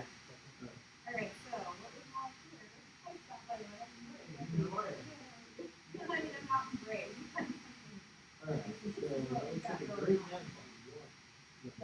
Yeah. Wow. On that note, giant images. I know. Alright, so. Oh yeah, you should go ahead and do that, yeah. Okay, so now, I don't know. I don't know. Alright, so what specifies the size of the Sure, alright, yes, And I so. didn't touch any of the stuff. All I did, like this, you can see everything I did in CSS because I counted it out, I consolidated those, and so I did it. I didn't mess with any of the numbers.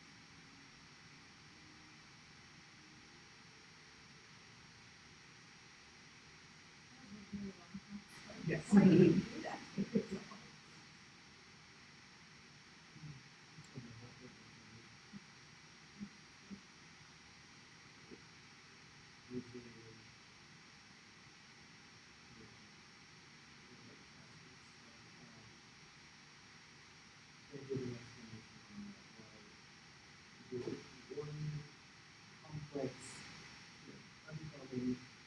would better substitute for a water value. This is kind of hard to remember, but it's really easy to guess for a passive practice. Yeah. That seems like a realistic approach. There's about 5,000 concepts.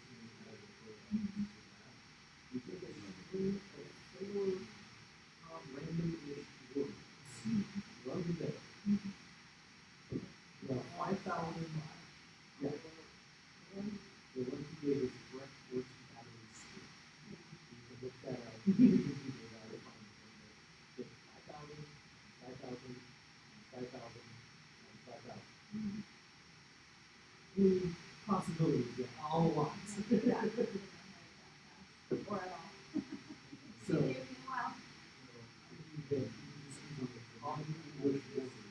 yeah. it's fairly easy to remember 4 words in a string. Right, not hard It's impossible for after practice. Okay,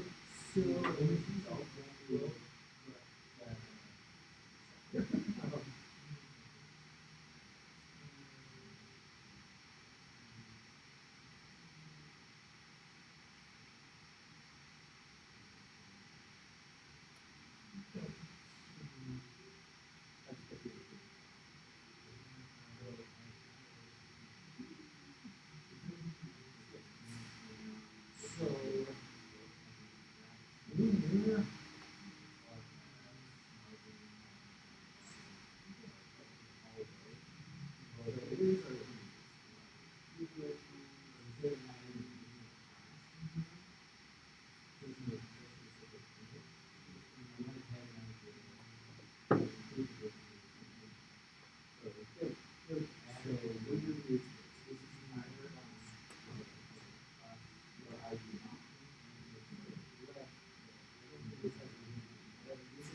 this is silent.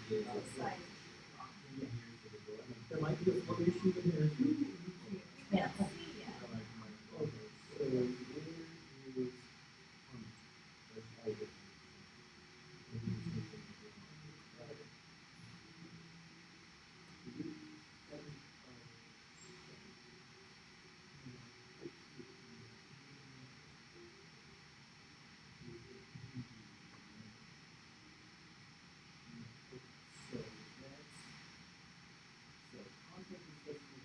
Right off the bat, you get 75.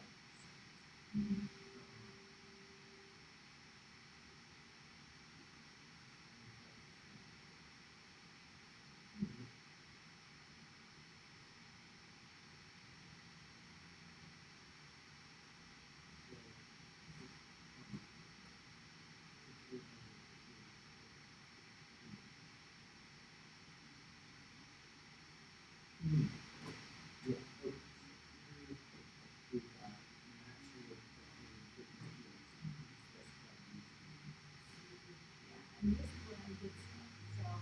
So, because, all the stuff I can consolidate but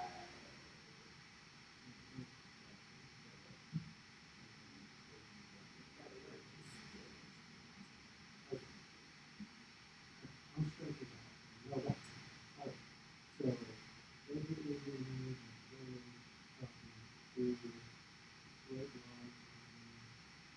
um, oh,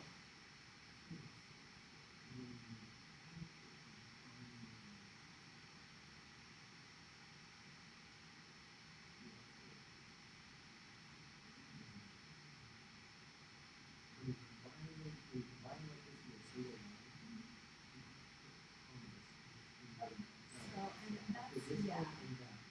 The way I had it before was like that.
And then you see like you see like everywhere there's an island.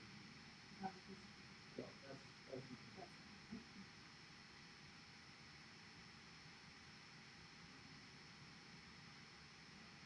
what was happening there honestly probably only like that's when society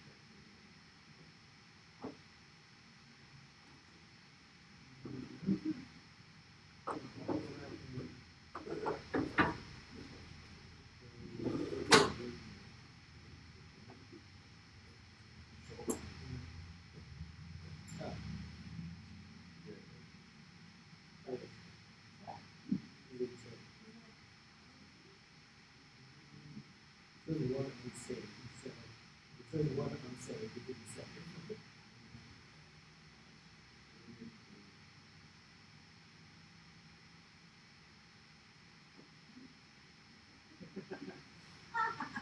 Oh. So the moral of the story, comments are important. Oh, yeah. There you go. Okay, but where is I mean- this image? Where is it? That's an excellent question. So that's Great question. Go back in. So I'm the image it's supposed to be. Image, start image, where's the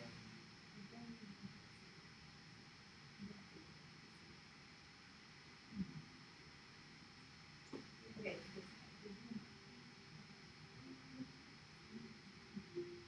also look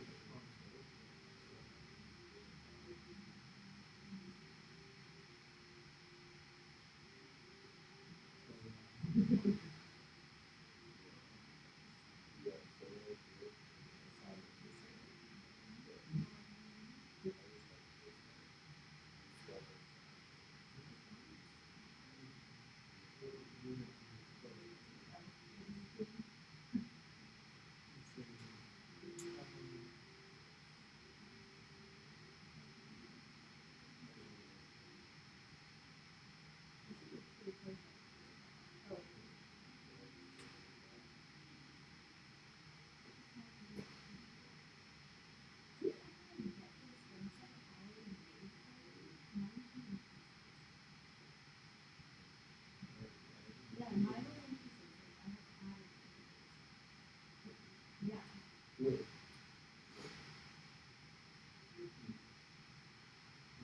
And it was I'm wondering if that was. I can't remember this is where well, we have to something brown in it. We packaged it. And here's the like meat like responsible but like my when I first opened up the website there were no images, there was no version. And I had to put all the stuff It should have been already mostly together. functional. Yeah, and it wasn't at all. I had to put everything in. So where did you go?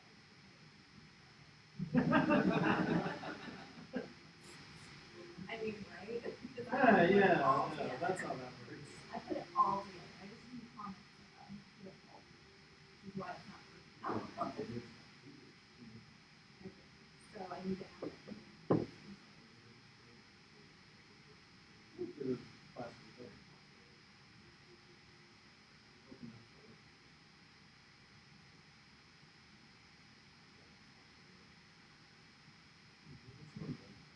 So the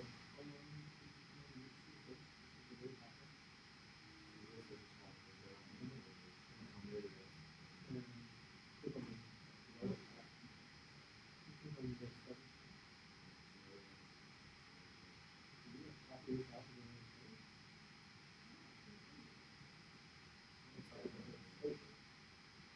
Okay, just got that.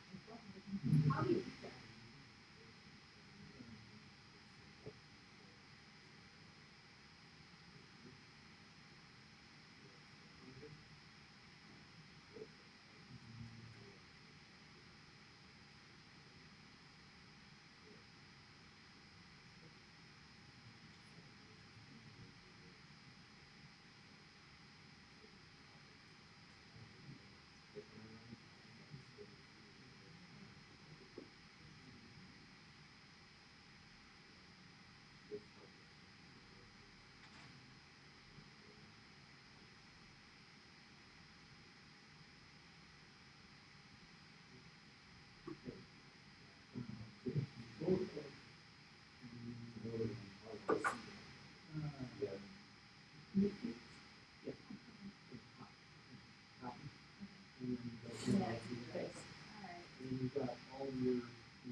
not only does your code matter, your file structure matters. Yeah.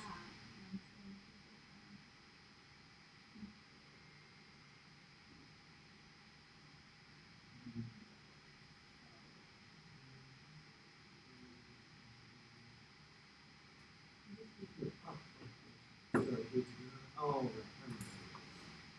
Okay, so it's not in the HTML, Oh, it's not. it's in the CSS. Wait, why is that? What the CSS is doing is simply,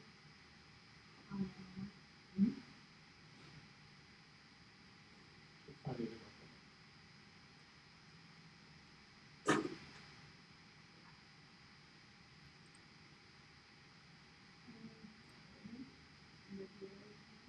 Yeah, should be have, so, there's that is hero.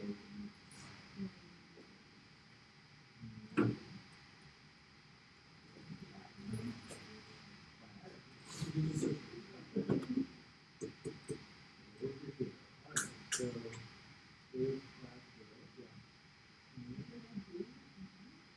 It's gonna automatically apply it. Yeah, because it's part of that class. Yes, it does, you don't have to have the content in there for the background. Got Alright, so, but that's, everything for that image is gonna be in the CSS for that. So let's go back to the CSS. The class exists, that is it.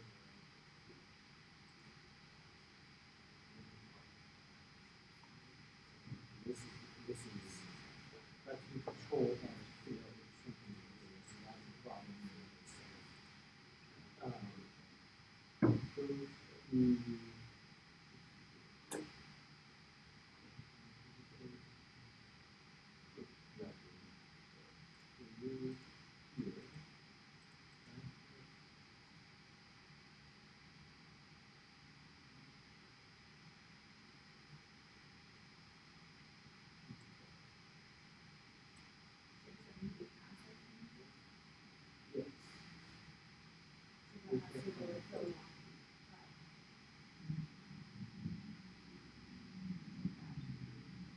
Right. Worst case scenario, it still doesn't load.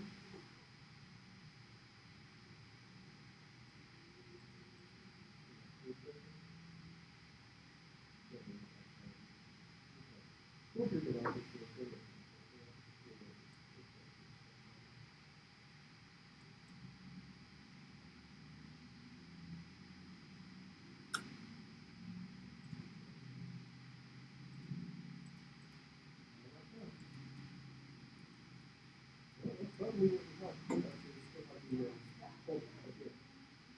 Yeah, so it's not finding, so we still have the file structure.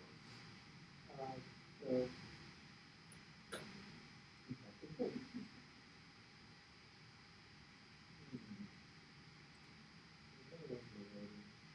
yeah, and then all of these things. Copy and paste that. Yeah.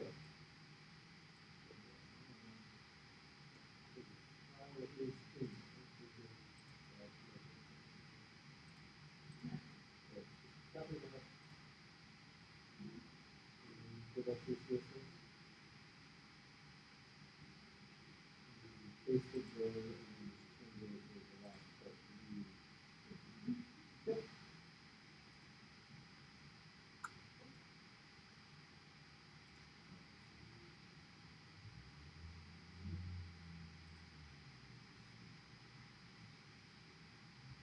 Yep, and that's VS Code is finding it, so.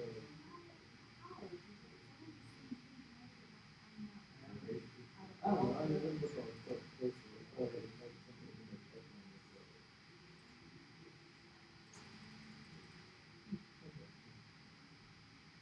there. Yay! So, that sounds a little cheap, but it works. And if you get it to work, it works. Spoiler, I don't care how many.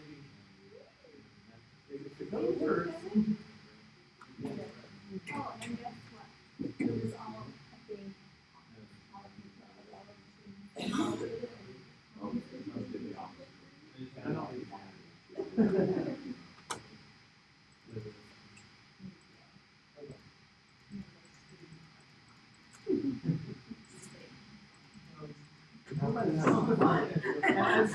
know what a woman says I'm fine. I would recommend over like a fountain. Thank That you. seems like a Kind of drowns out the noise a little bit. Thank you. They're clearing out the market over there, so there's a lot of open space. It's not very helpful. I asked, Brandon this.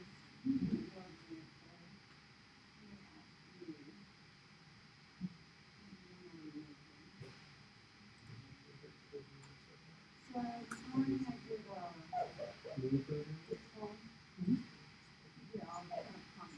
It always ends with being stuck. what it is. No matter what, It's it's really really good. more intricate. Right. ways. This folder. It's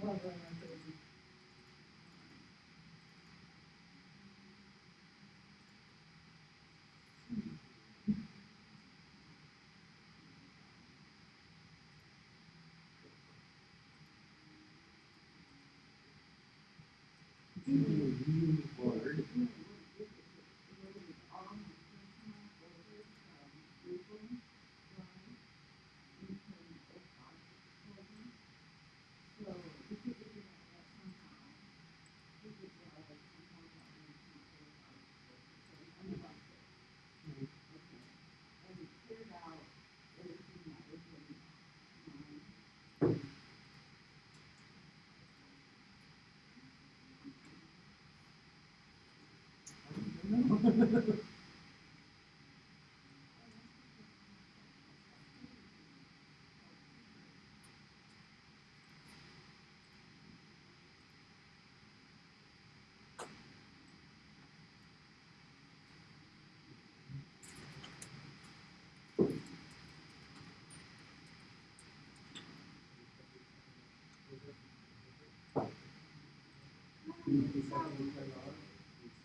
And so then, another quote from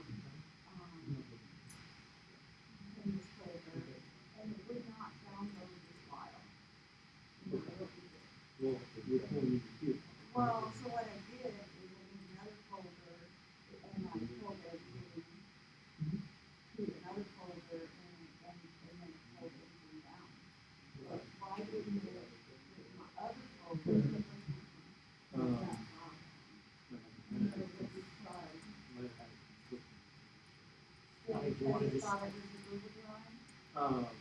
Yeah, it was trying to keep kind of your changes and it got confused in there. I mean, just want to use these ones there.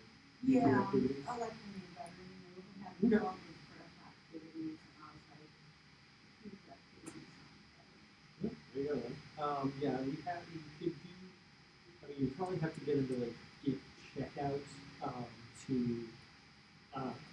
repoint at the original, it'll wipe some of the changes you made. But, you could mess with it if you want, otherwise probably, because if you delete something and it's still on the master, it's gonna say, well, you made that change, so I'm gonna keep that unless you say otherwise. Probably what happened, that's my best guess. Yeah, I'm just, so, and that's another reason why it came to me, because I thought if there's anything beneath there, I don't It's a want whole to new be folder. thinking on to now to new folder, whatever is like, now it's gone. Just have it to me and all that kind of stuff.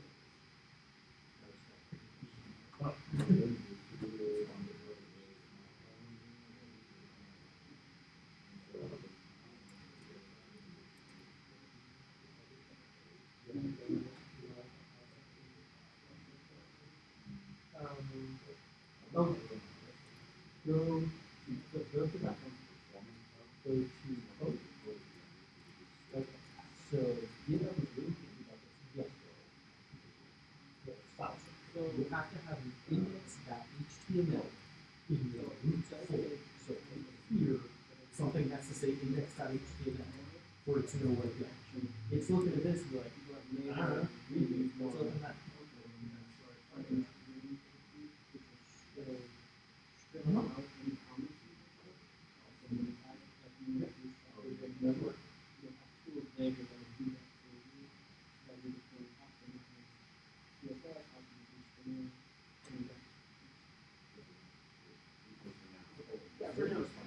That's it. Alright. Yeah.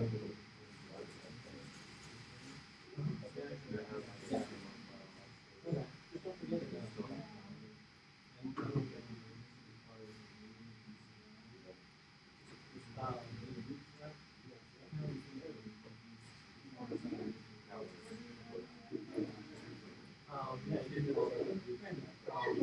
If you want this, like, get ready for the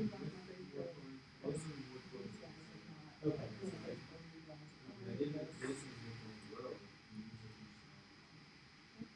Right. So, one row, this is column, this is column, what else you got? So there's something else going on.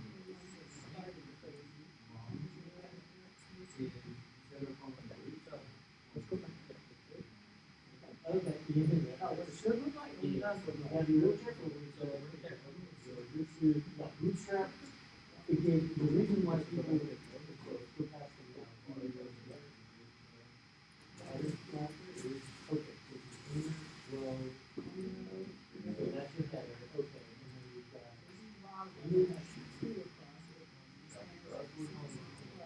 This is not, this is, so this is 3/4 of the page. This is a third. 3/4 of the page. Yeah. So that's a third. Choose those numbers. Different stuff. Yeah. All of this to the image, and then you this to the text as well. So it's. I looked up to like VS Code,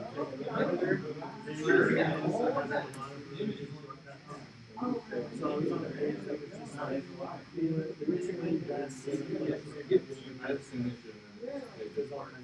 Okay. Good. Yeah, well, okay, index.html and a root. Yeah. And it didn't load. It kept popping up and saying like 404 error. Right, okay, so then you get up, it's just right there. Sometimes you get what you pay for. It can take like, I'm not kidding. It will take like, when you drop something in there, it can take like 10, 15 minutes for that to actually get applied. Like, it's free. Yeah. So we just You know, we just sent in just like that thing right with feedback. we're talking about the first homework? Yeah, just give us some more. Yeah. We don't have to. The next one, we're gonna want the link page, so this one. Right, yeah. It's already full for okay.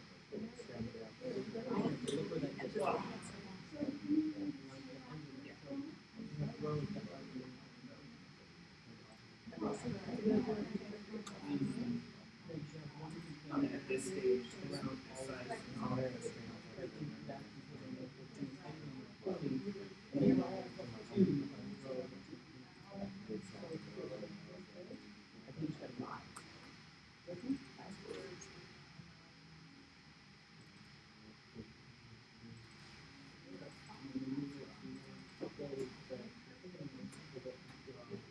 Oh.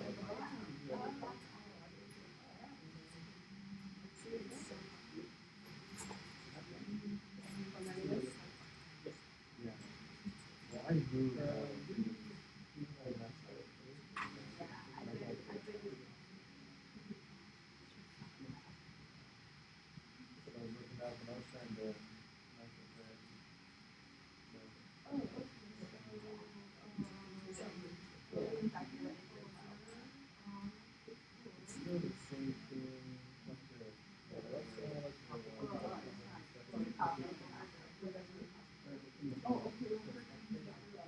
But then I moved the images file into.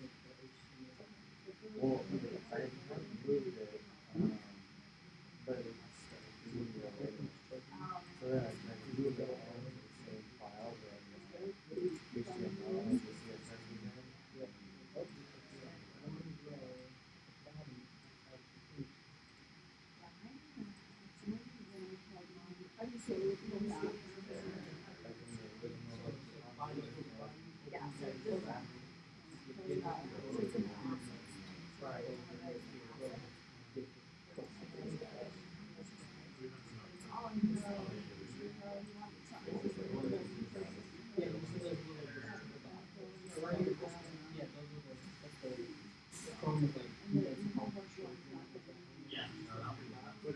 then it shows you plug and get that. Yeah, so if all of yours in the same folder, you should. And yeah, those last row in the top. But it's still has like folder Explanation. And then it changed the name. Like it's wrong. I bet.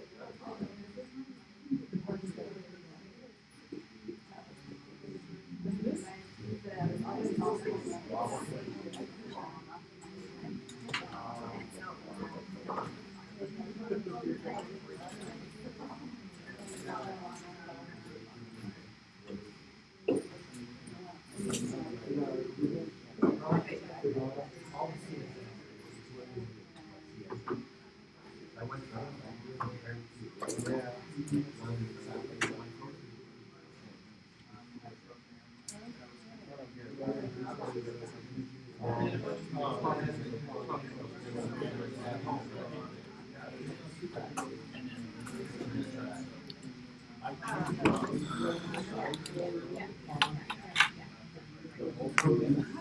So I can't do video.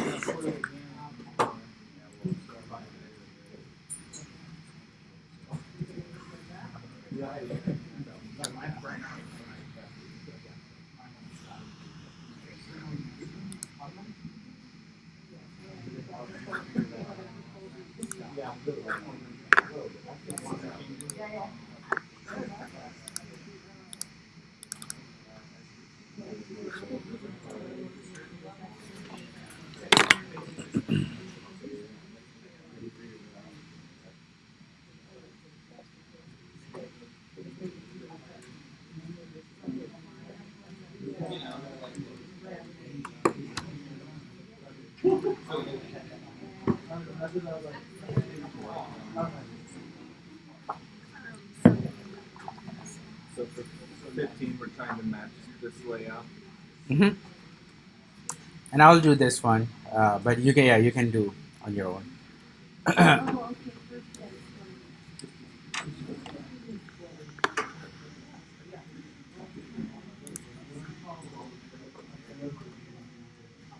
I'll still get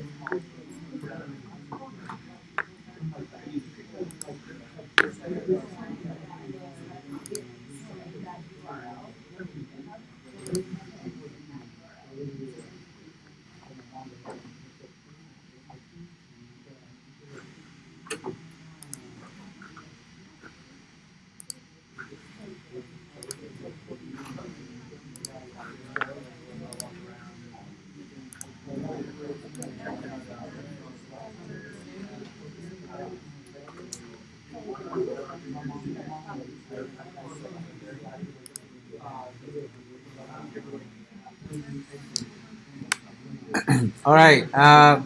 So let's go ahead and continue from where we left off. So this is activity number 15. Okay. Again, you don't have to follow along or do it on your own. I will solve this one, and the next one is you guys will have to do it on your own. Okay. The reason is I just want to show you how to use the Bootstrap components using columns and rows and grids and everything. So the layout that we are targeting is this one. Okay, all of these components are available in Bootstrap. You're not going to add any CSS to come up with this one. Okay, so you guys can either look at how I'm doing it, and then we'll do the next activity, which is kind of closer to your homework. Okay, so for this one, looks like the top one is navbar, so it does not go in the container. So we'll start with that, and I will just copy the code for navbar. Looks like which is this one, and then use the dark mode. So let's start with our navbar. Let's go ahead and copy this. I am going to paste this. Okay, and the only difference is this is going to be different color. So, and the color is mentioned at the bottom. It should be navbar dark and bg dark. So I'll just copy these because I'm trying to get to the first one and replace this with this one. Yes. I just wanted to see your comments on, the HTML page you have for that demo. Okay. You copied it from WPC, you really copied it from Bootstrap, right? It's fine. I mean, the W3 school have the same code that Bootstrap has. Oh, is it? Yeah, it's the same code. Oh, it's not a special bootstrap. No, no, no. There's no special. They copied it from Bootstrap as well. Okay. So this is the official documentation for Bootstrap. So I like to follow this as close. But you know, they still they're not as descriptive at times. It's remember that screenshot on the PowerPoint. So I go to W3 schools afterwards. But just to show you guys that this is official documentation and everything is available over here, I'm going to follow this. But they both have the same thing. Alright. Yeah. Okay, so I have a nav bar that looks kind of similar to what we are trying to do. So I'm going to, again, this is outside the container, so I'll just minimize this because you're not going to worry about this afterwards. Okay. One thing I want to show you, if you resize this code with the nav bar, you will see what happens. It automatically gives you these three things. Okay, that's the default behavior of a nav bar. Kind of popular. Um, a lot of websites have this feature, so it kind of comes built in with navbar. Okay, so what happens is at certain breakpoint, this becomes a bar and all the menu is inside over here. Okay, so when you open this up in your phone, it kind of looks like this, versus on a larger screen, it has the whole thing. Okay, again, you don't have to do anything extra, it comes built in with navbar. All right, so we will start our layout now with the container, and looks like I need 4 rows, 1, 2, 3, and 4. So I'm going to have a container, and I'm going to use the class container uh, for this one because there is space on left and right. Okay, and then my container class is going to have 4 rows. So I'm going to have class row. This is going to be my first row, second, third, and fourth. Okay. So this is my layout. Nav bar is done, 4 rows, and then I'm going to have column. The first one is going to have just one column, okay, because everything is over here. So I am going to work on the first one now. Let me just add space so that you guys don't get confused. Okay, and this one I'm just going to have one column, so I'm going to use the class column dash. This time I'm going to use large. Okay, what this means is for bigger screen I'm okay with this, but as soon as it hits anything less than the large screen, for example my tablet and everything, I want them to be stacked up. And the reason is so that we don't have to scroll too much and we can see exactly how this is going to work. Okay, so for desktop, the whole screen, as soon as it hits like an iPad or a tablet mode, it's going to shrink and it's going to have everything else stacked up. Okay, so this is my desktop mode. As soon as I shrink, it goes down to stack mode. Okay, so I'm going to use a large, and this is only one column, so I'm going to use one column worth of this. And then within that, we were using the card, right? So we will go into the documentation, look up the card code, and then use this one. Okay, so I'm going to copy this, and this is going to go inside my column div. Okay, let's go ahead and change this text to, what was it, awesome stories. So okay, and after this it should be good. Yes. Okay, so there's my text, there's my card. Yes, dear. What's a card as opposed to just leaving it as a regular div? Card is a CSS class, so it is applying the CSS whatever is behind the CSS. So it's making this a card because of the CSS. Remember, card is nothing. Just a random name. Yeah. Well, it's not a random name. It's card because that's what they have defined in Bootstrap. They are calling this class card and card body, and it is going to give you this view. Again, this is just CSS. There's no HTML, CSS. Now, when I'm talking about card and navbar, I'm talking about these components over here. And these are all CSS classes. There's no HTML called card. Everything has to be a CSS. So when you apply the CSS to this div, it becomes like this, and that's what we are trying to get. Okay, in our layout, this is what they have come out with, that it should have a text and a like a gray boundary. And this is possible if you're using a card. Okay, you don't have to add any extra CSS. All right. So the second one is going to be, so that's my first one and looks good. Let me go back over here. So this is done. Okay. The second one, so I'm going to move on to the second row. I'm going to minimize this and we'll move on to the second one. Okay. For second row, I have two columns, image and some text. Okay. So I will go ahead and create my two columns, div, and give it a class column. I will follow the same pattern, large, and this time looks like, what was the division that we talked about? 3 and 9. So let's do 3 and 9. So my first one is going to take up, let's go back here, take up 3 spaces, the rest 9. Okay, so I'll give this 3, and the next column would expand to 9, and that's adds up to 12. Okay, so those are my two columns. Now let's work on the first one. First one looks like an image with a placeholder thing. We can copy the link from our HTML lesson. I think it's placehold.it or something. So I'll look that up and get that image for 200 by 200. Okay. So for that I need my image. So I'm going to add a image tag. Okay. My source is going to be, let me copy my source. Okay. This is going to give me an image of 200 by 200. Oops, wrong place. Okay.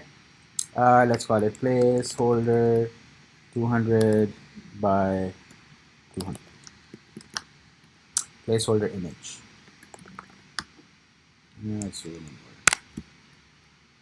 Okay, so I have my image tag and I have this. So let's go back and see what happens. So I have my image, but you see it doesn't have this boundary, which is required. If you look at the layout, I need this boundary thing. And remember I was saying that this is also a Bootstrap class.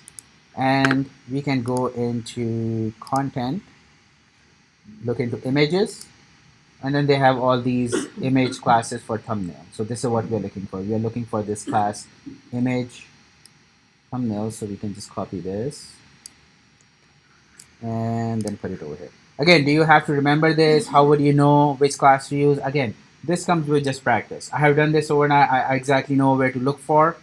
For you guys, a little bit research, find out which thumbnail classes. Make sure you are scrolling through the documentation. You don't have to read everything. You just need to know where it is.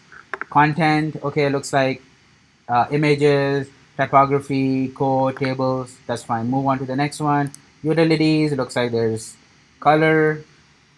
So you just need to know where this is. When you get to a point where where you need something, you can then go ahead and find out if it exists. Okay, and then Ethan posted a really good link which has all the CSS classes that Bootstrap has. Okay, and lists every single class that Bootstrap has. Okay, do check that link out. So it looks like I need a class over here. So I'm going to paste this, go back here, and now my image has this boundary. Okay.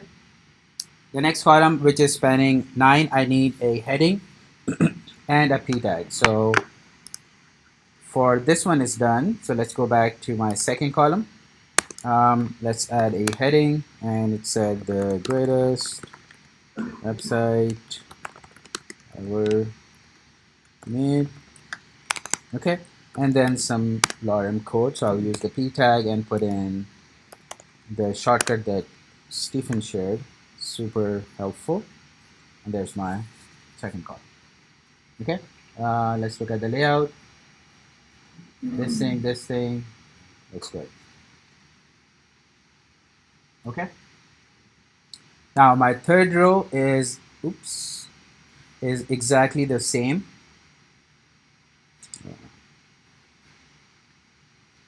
Right, exactly the same. Just has another row. Okay, so it looks like it's probably just a copy paste of the first one. So I'm going to intentionally leave that out. Okay, when you are doing this activity, make sure you have this row. But it's the same code, a new row.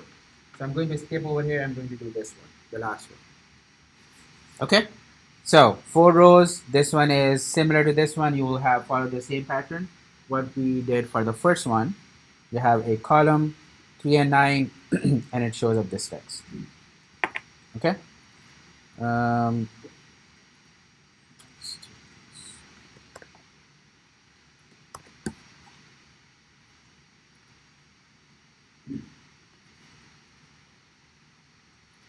okay. Let's do the last one now. So the last one is a row, same pattern, a card. So we'll copy the card body, and then it has 3 small images, but they are center aligned. So let's see how do we get to that part. Let's go back to our code. Let's go ahead and skip this row. We'll come back over here. So still one column. So we'll have a column span for 12. So column large 12. Okay.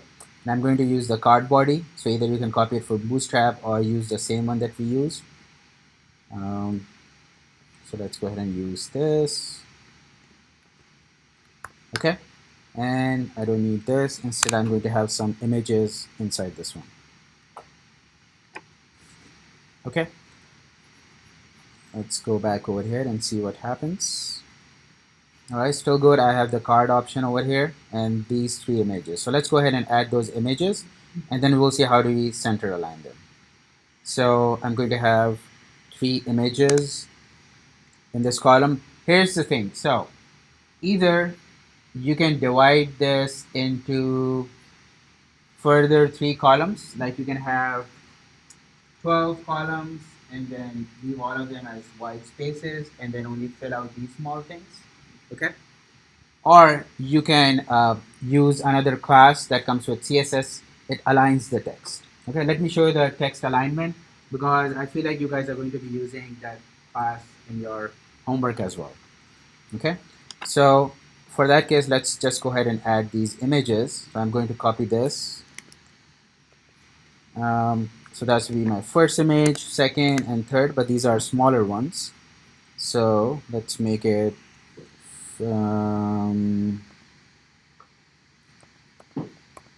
let's make it 50 by 50. So 50 by 50. Okay, so 3 images, 50 by 50. So there's my images over here. Okay. Now, if you want to do them centered, the class is text center. Let's see if we can find it over here. Text. Okay. And then they have all of these classes which are left aligned, center aligned. We need the center one, so we'll use this one. But instead of text, it can align everything that is beneath it. Okay, you can use it for text, or you can use it for anything like a button or an image or anything. They will still apply to those as well. Okay, so let's copy this class over here, text center, and then put it in our card body class. Oh, I just need the class, so I don't have to copy the whole thing. I'll copy this. Okay, well, let's do this. Put this inside a new div and then assign that class. It's kind of clear. Oops. So I can't do that. Let's go ahead and add a div and move this whole 3 images inside that div. Okay, so I have a card body div. I don't want to mess with this class over here. And then you guys can see it clearly that I'm adding a class called text-center. Text-center. Okay. So what does this do? Anything that is within inside these div, it should assign them in the center. Okay. So let's go back to our page and see if this works. And there it is. Okay. Again, options. Either you can use some of the CSS classes to do the same thing, or you can have 12 columns and divide it into a group of 3, leave these empty, and do this. Again, a little bit overkill, but again, that's the decision that you have to make. I'm just showing you some couple of options that should help you in homework to come to a point that what you need to do. Okay, you need some spaces. You can add a dr tag, and that should help you. Okay. Now the important thing is this looks fine on my desktop. I want to see what happens if I put it in a or like an iPad mode, and this is how it comes in. Okay, so you see it kind of nicely uh, stacks them up. The text over here kind of comes down, and this is still there. Doesn't have to change anything. So these are kind of consideration that you will have to take. Okay. Now you can do different things with it. I'll give you the next activity, but the basic thing what I wanted to show you is the nav bar. It's outside, doesn't have to be in the container, and you can see the reason is it kind of spans out and it's on the top. You don't want to mess with the width and everything. You don't want a nav bar. If you put it inside a container, it's going to start over here. Or if you put it in a container fluid, then the whole page is going to be into a fluid.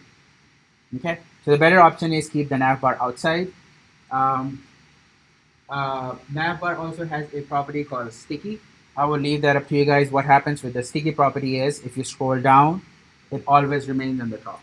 Okay, if you look at the documentation, the property is mentioned in the navbar documentation. It's called a sticky property.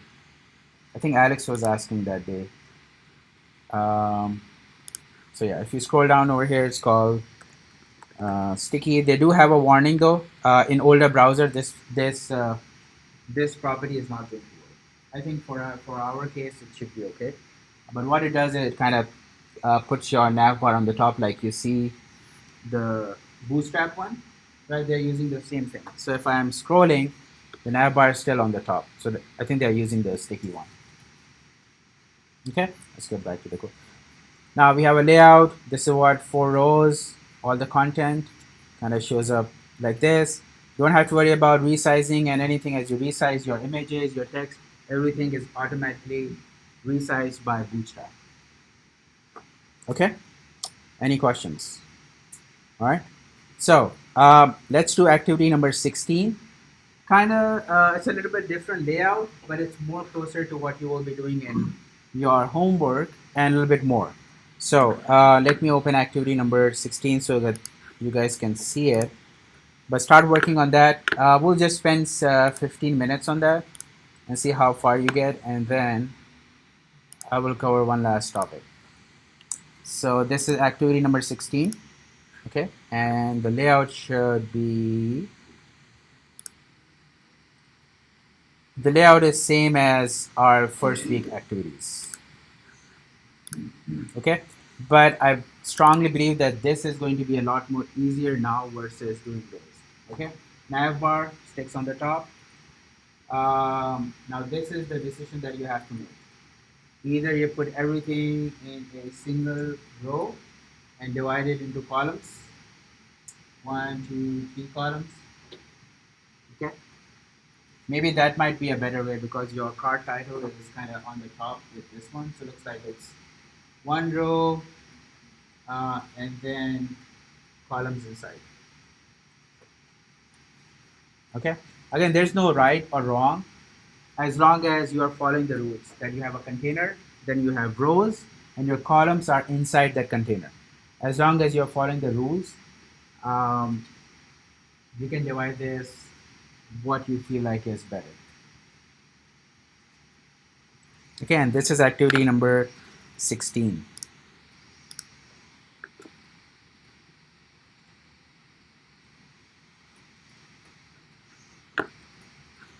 You guys have the placeholder image. So it's the same thing. The last two numbers you can keep changing to whatever you want. For example, over here is 150 by 150. So remember in my code, I changed it to 200 by 200. You change the numbers and the link will automatically get updated.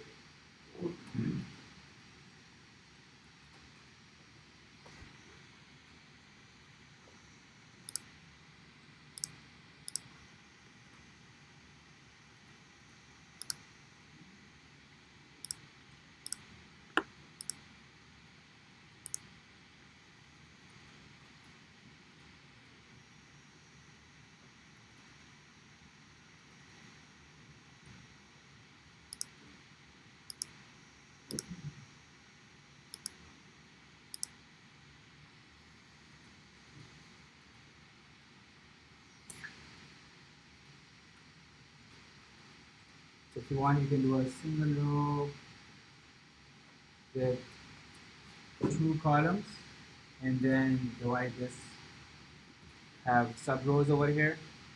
So one, two columns, and then within this you're gonna have 2 rows and 2 columns. I would suggest trying the dividing it into further, like a sub row. You'll get some practice and you will see how it works. So one big row with 2 big columns, and then dividing this into further, maybe like 2 rows and then 2 columns. That's just one option. Or you can just do 1 row and 2 columns.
Let me send the link on Slack just in case.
Alright, I've slacked out the placeholder image one. Just change the last two numbers to the image size that you're looking for. So for example, I have 50 by 50. If you want 100 by 100, you can change this to 100 by 100. So we'll give you this one. You guys need 150 by 150, so it's going to be 150 by 1. Just placehold.it slash number x number.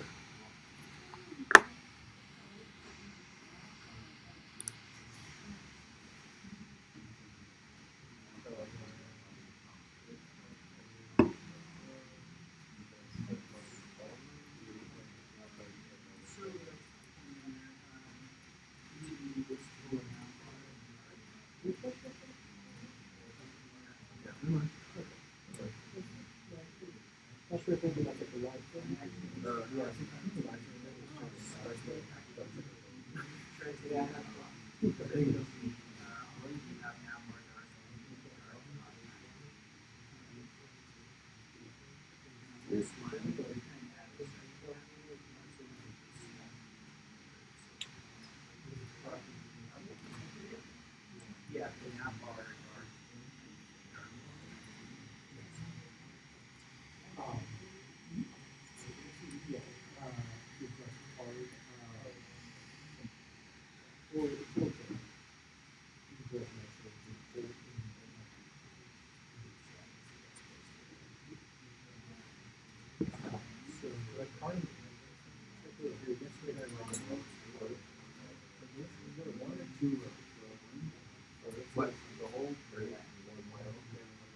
What do you think? Oh yeah, I think it's two. Why two? Well, remember this card title is, if you make two rows, you're going to have a space between rows. So that's why you need one row, because the card title is on the top. That's why. If it was like below it was aligning with that, then you would have two rows. If you make two rows, this is going to come down. It's going to be your space. That's the power of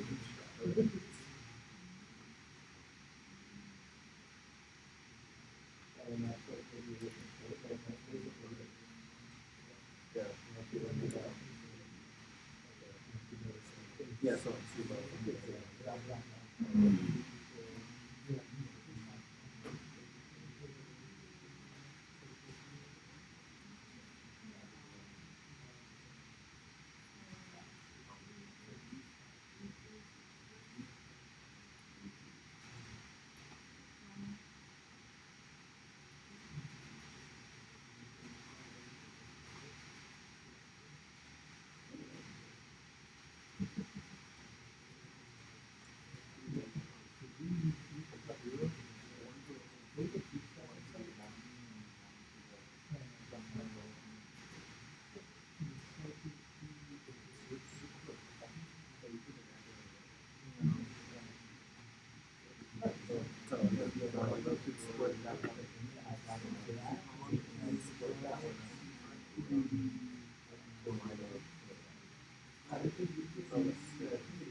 Yeah, 2 rows of this, 2 rows, 2 columns.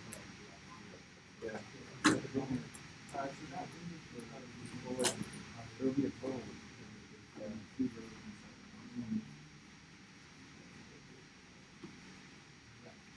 So the card is going to be on the column.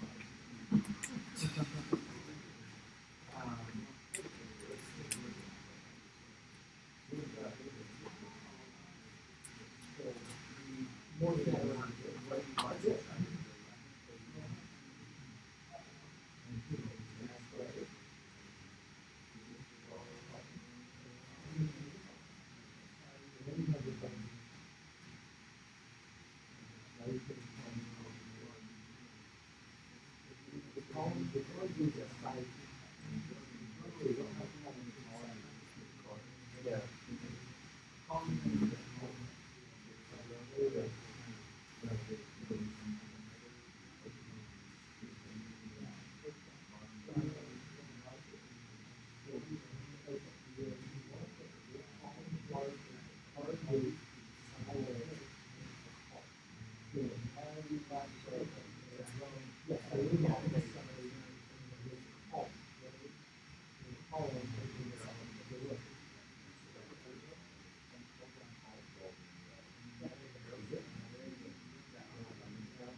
You can put like the classic on that one.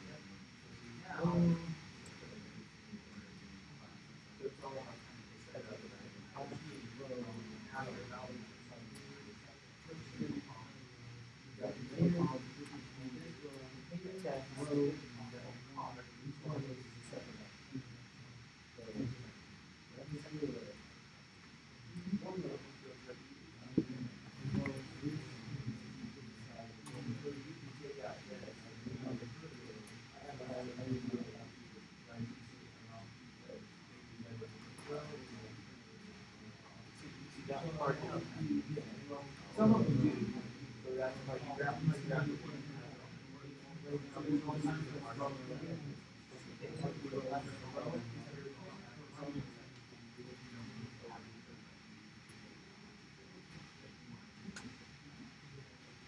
Maybe we'll do a container inside of the container. Inside of the column. Inside of the column is whatever comes. That's how you organize the stuff. Is that hands again? Yeah.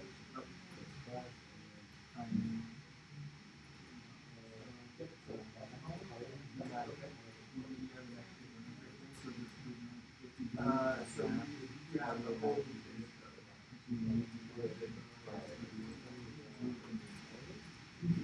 Yeah, so they're showing exactly before. We've already now what column?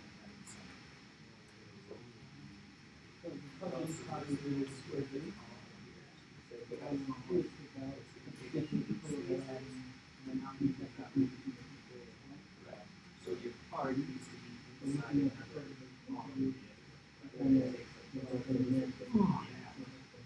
what else can you do with it?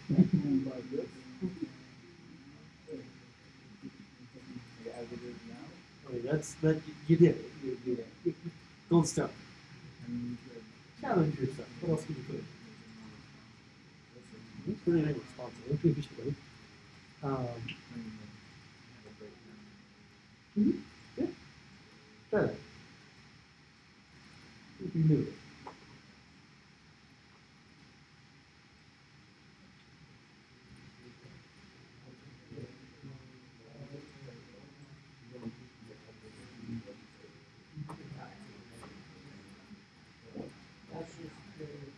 Yeah, exactly. That's if you wanted to. For this one, it just it this one they just use it.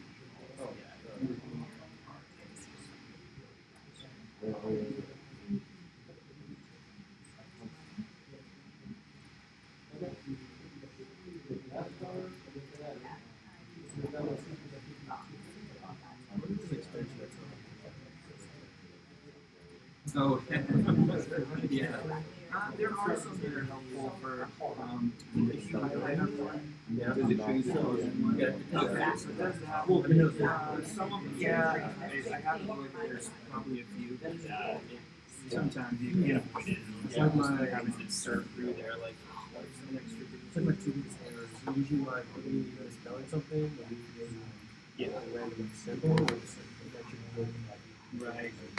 So I've started using we haven't really talked about it, but there's basically they're called linters, and they go through and make your code conforms to like a preset design set of standards. VS Code has yeah. So I use one called Prettier. So then when you get like Shift Alt F, it'll use that one as the default, and it set it, and it'll take care of all that kind of stuff. okay, yeah. So And that helps at least to, then it should definitely show you.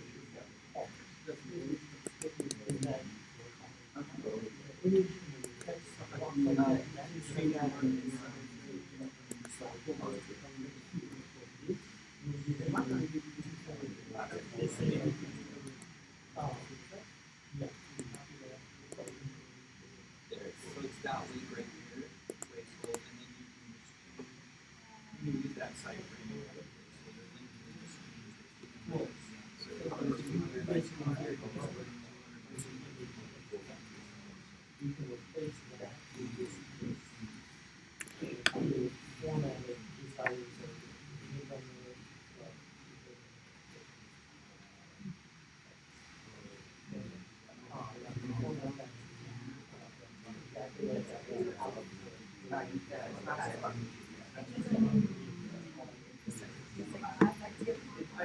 It's certainly positive.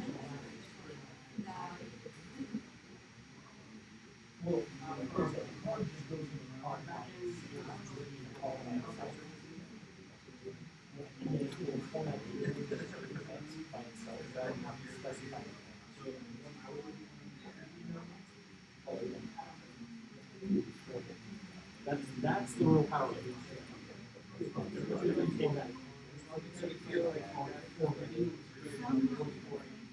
Yeah.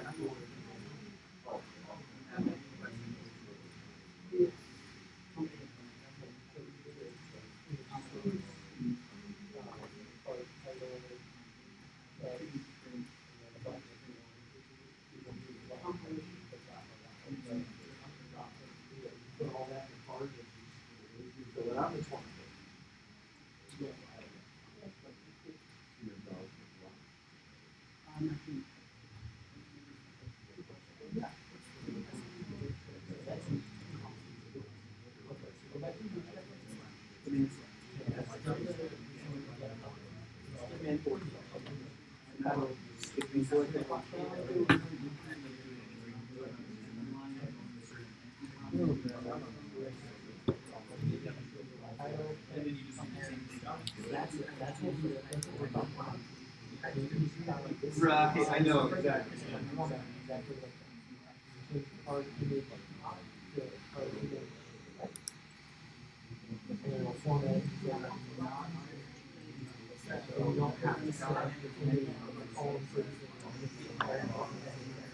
It's already got all that.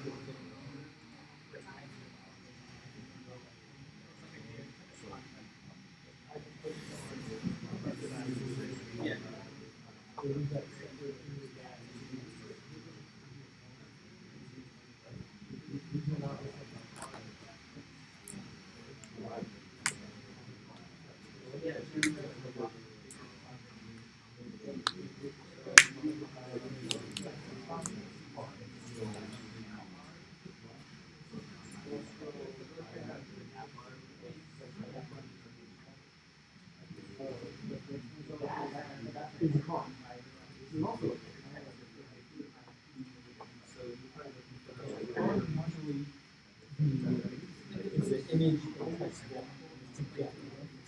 No, like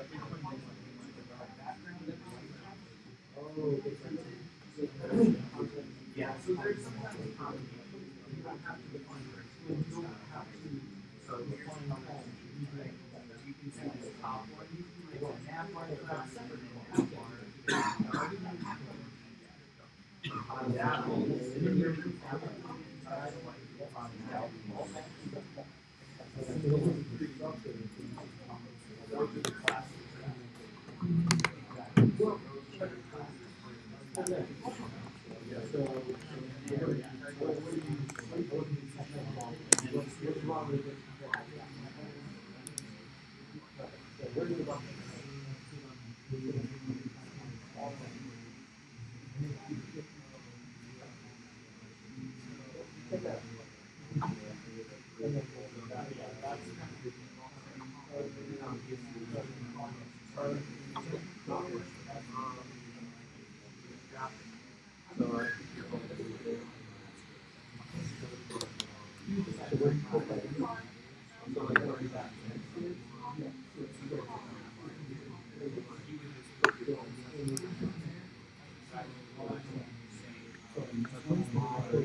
So is your target audience for home?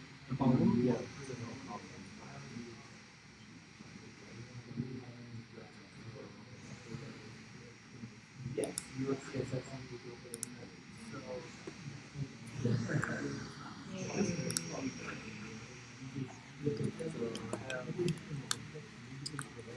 All right. In a minute, we will look into one last thing before Kevin introduced the homework. So let's try to wrap this up. I'm going to post the solution and everything. In a minute, we will look into something, one more small topic, and then we will move on to the homework.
All right.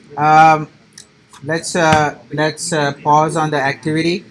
I just want to cover one more topic and then move on to the homework. Okay. All right. So it's the next topic used to be like super critical because your homework used to have that, but lucky for you, they have taken this portion out. I don't know. Maybe it was more confusing.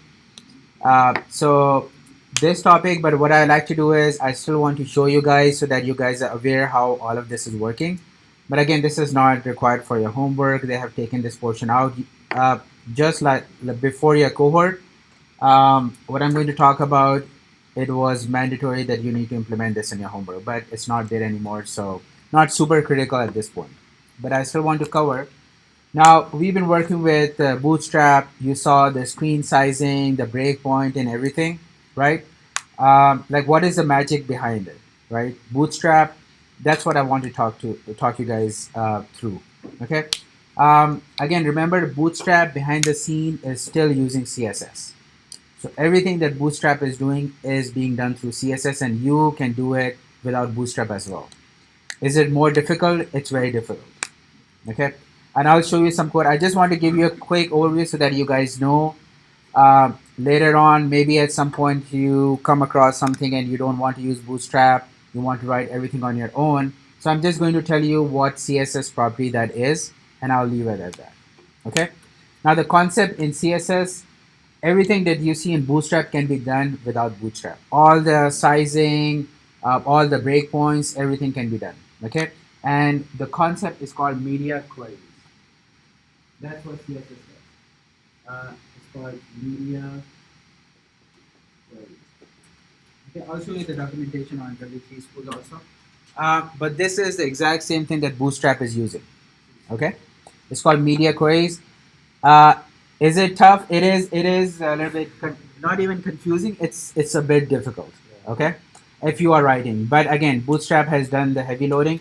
I'm just going to show you a quick, simple example so that you guys at least know the syntax, or you guys know the word, and later on, if it comes up, you can go and look it up how it works. Okay, so media queries is what defines the expansion of your viewport, the screen, or decreasing, resizing, and everything. Everything is being done through media queries. Okay, so how does media queries work?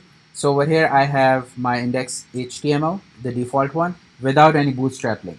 Okay, and then I have my style CSS. That's where I'm going to write some media queries to show you guys how everything is working. Okay, so what I'm going to do is I'm going to just quickly run this here, and then when this changes, you guys can see what's going on. Okay, so all the resizing of your that Bootstrap is doing, they are doing it through media queries. Okay, the syntax is the property or the syntax for media queries. At least, of course, it goes in your CSS. Okay, and the syntax is at media. This is a tag. The capabilities of media queries is part of CSS3.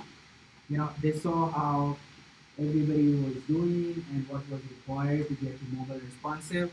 So in CSS3, they included these options.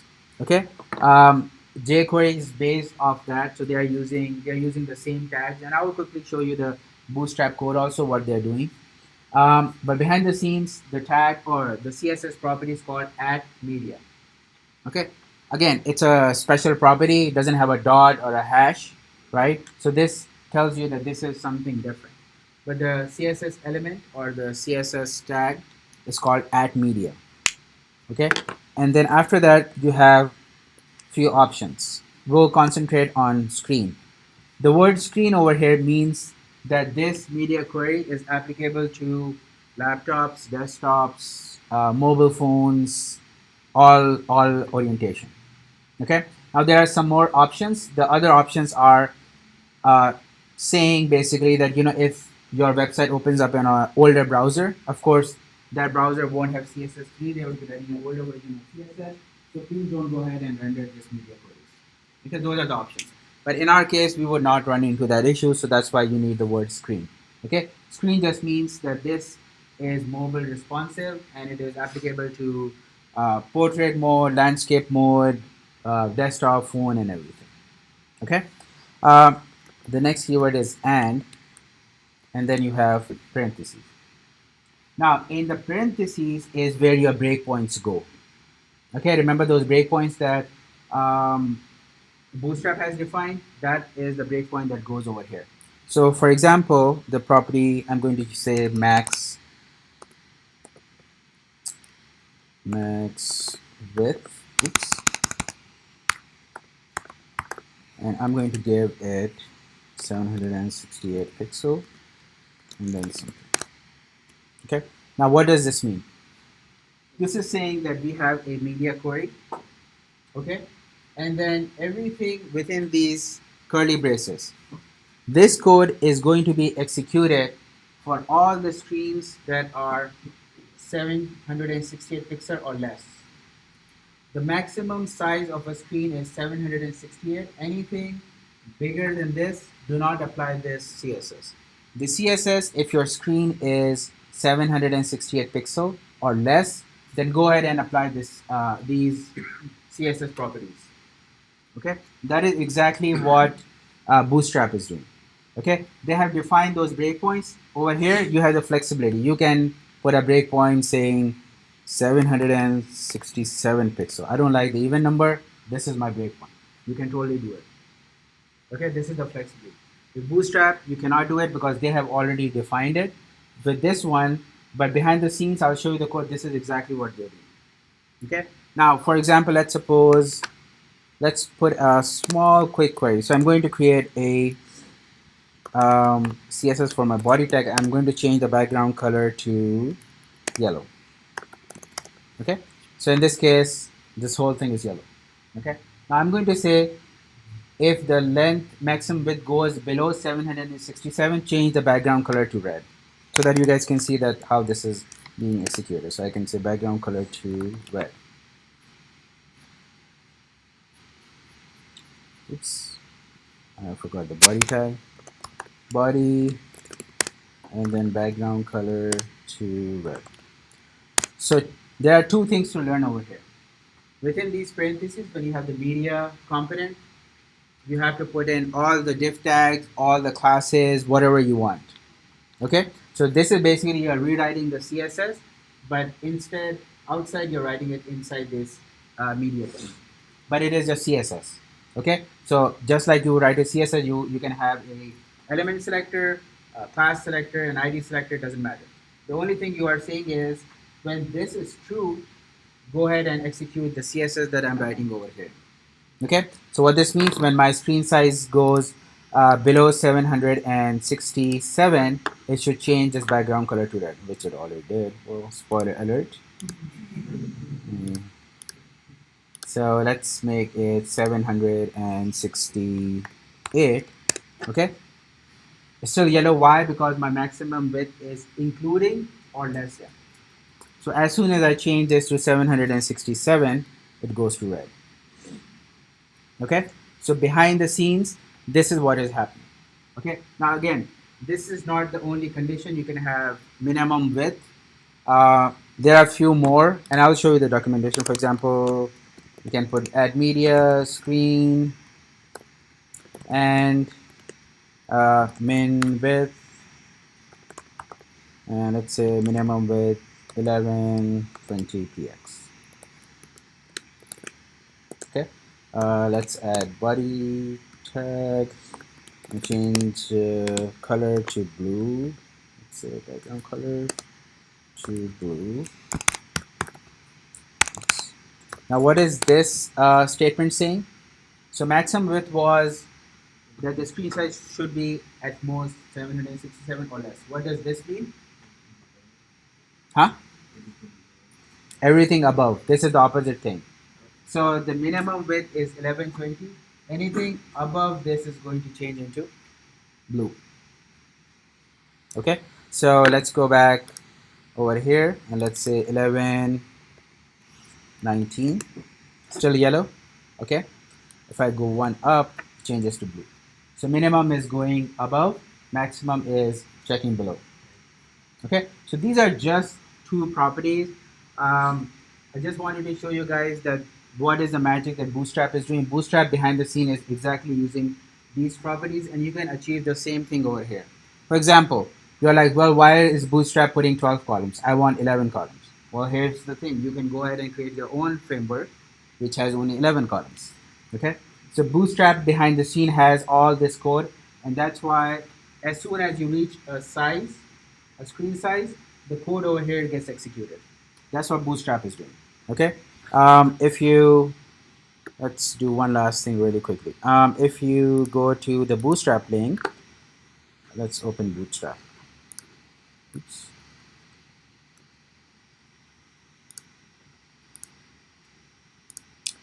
Let me copy the Bootstrap link. Okay, this is the human readable one, and let's search for media. You see, they have the exact same thing that we just saw. They have all of these media queries defined, and within them they are using, what is this? This is a class. So most probably a lot of the other things are going in this class, and they are additionally writing this thing. Okay, so behind the scene you can see this is still all CSS. They're using the same media queries. This is where they're defining all the classes and what happens behind the classes. So as soon as you hit that breakpoint, this is what gets executed. Okay, so the only thing I just wanted to point you out is, as programmers, I mean, we are using Bootstrap, you'll be using Bootstrap homework and everything, but behind the scenes you can do the exact same thing with just CSS also. More work, yeah, a lot more work, right? Because for every single breakpoint you need to exactly know what needs to happen. The width of the screen has to shrink. The column should have this much width, maybe like 33% width, and all those things. All that code has to go over here.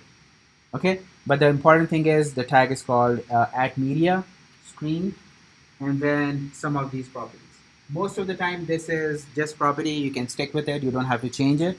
But over here, maximum width is there, minimum width is there, and there are a few more properties. So quickly showing you on W3 schools so that you guys have a reference. Again, this used to be like a critical portion, but they have removed it. I think it's because it's not, it gets super confusing. But again, what my suggestion is, oh, first let me cover this. So this is the media query, and W3 School has a really good documentation where this is just recreating the whole bootstrap. You can create the whole bootstrap on your own, right? You don't like 12 columns, create one with 10 columns. You don't like 10 columns, you can create one with 8 columns. Totally up to you. Okay. Um, so this is there. If you go to see W3 Schools media queries, good read. Again, this is if you are comfortable with Bootstrap, and I will show you the suggested reading sequence. If you go to CSS media query, all the options that I was talking about, they have listed all the options. Okay. My suggestion is, so there are two activities that are still included from the previous one, 17 and 18. Okay, these activities deal with media queries and the concept that I just talked about. The only thing is they have a little bit more code. Again, if you understand CSS, it shouldn't be difficult to get to it. But my suggestion is, if you are still struggling with HTML, CSS, and Bootstrap, I recommend skipping these two activities for now and completing everything before that. Okay. But if you're comfortable, if your skill set, you're like, yeah, I got Bootstrap, I'm able to complete all those activities, then I would recommend take a look at these media queries. Just get an idea how do you create these media queries. Okay. Again, not critical for your homework. The portion does not require you to learn media queries. Okay. You just need to use Bootstrap. So that's why I'm stressing, if you're new to Bootstrap, you're still struggling, you need some more practice, skip activities 17, 18. Get both of these activities deal with media queries, no Bootstrap. Okay. But for those of you who are looking for a little bit more challenge, definitely look into 17 and 18. They have, these are not super difficult activities. The code is there. You just need to fix few things. They are saying that if I hit this midpoint, if there's a breakpoint, I want my boxes to be in the same row. Okay, not super exciting or not super difficult. If you understand Bootstrap, you understand the CSS concept, these two activities should be okay. Okay. But again, not important for your homework, not critical. More critical are every activity before 17. Okay, from starting to activity number 16, those are more important for you to complete. Okay, any questions? Is everybody clear the activity sequence and what should be done? Any questions? Okay, all right. So next, Kevin will come up, introduce you the new homework. Please remember, today is the due date for your homework number 1, 11:59 p.m. Okay. All right. Any questions on that? All right. So this is the last topic before he comes over here. Next week we are going to start JavaScript. Okay. All right. Yes. Yes. Those who know, they are like already laughing. Yes. So please make sure you come fresh. Make sure you complete these activities. We are not going to go back to CSS. We are not going to stress on CSS, HTML, or Bootstrap. The more concentration effort would be on JavaScript. Okay. But of course, JavaScript has to have HTML and CSS. So the code that you will see will have HTML and CSS built out. I won't be concentrating on that code now. Okay. I'm going to be concentrating on the JavaScript portion. Okay. Here on, there's no escape from JavaScript. Week 3 until week, all the next lessons, JavaScript is somehow connected. It's going to creep up. Okay. All right. Let me stop.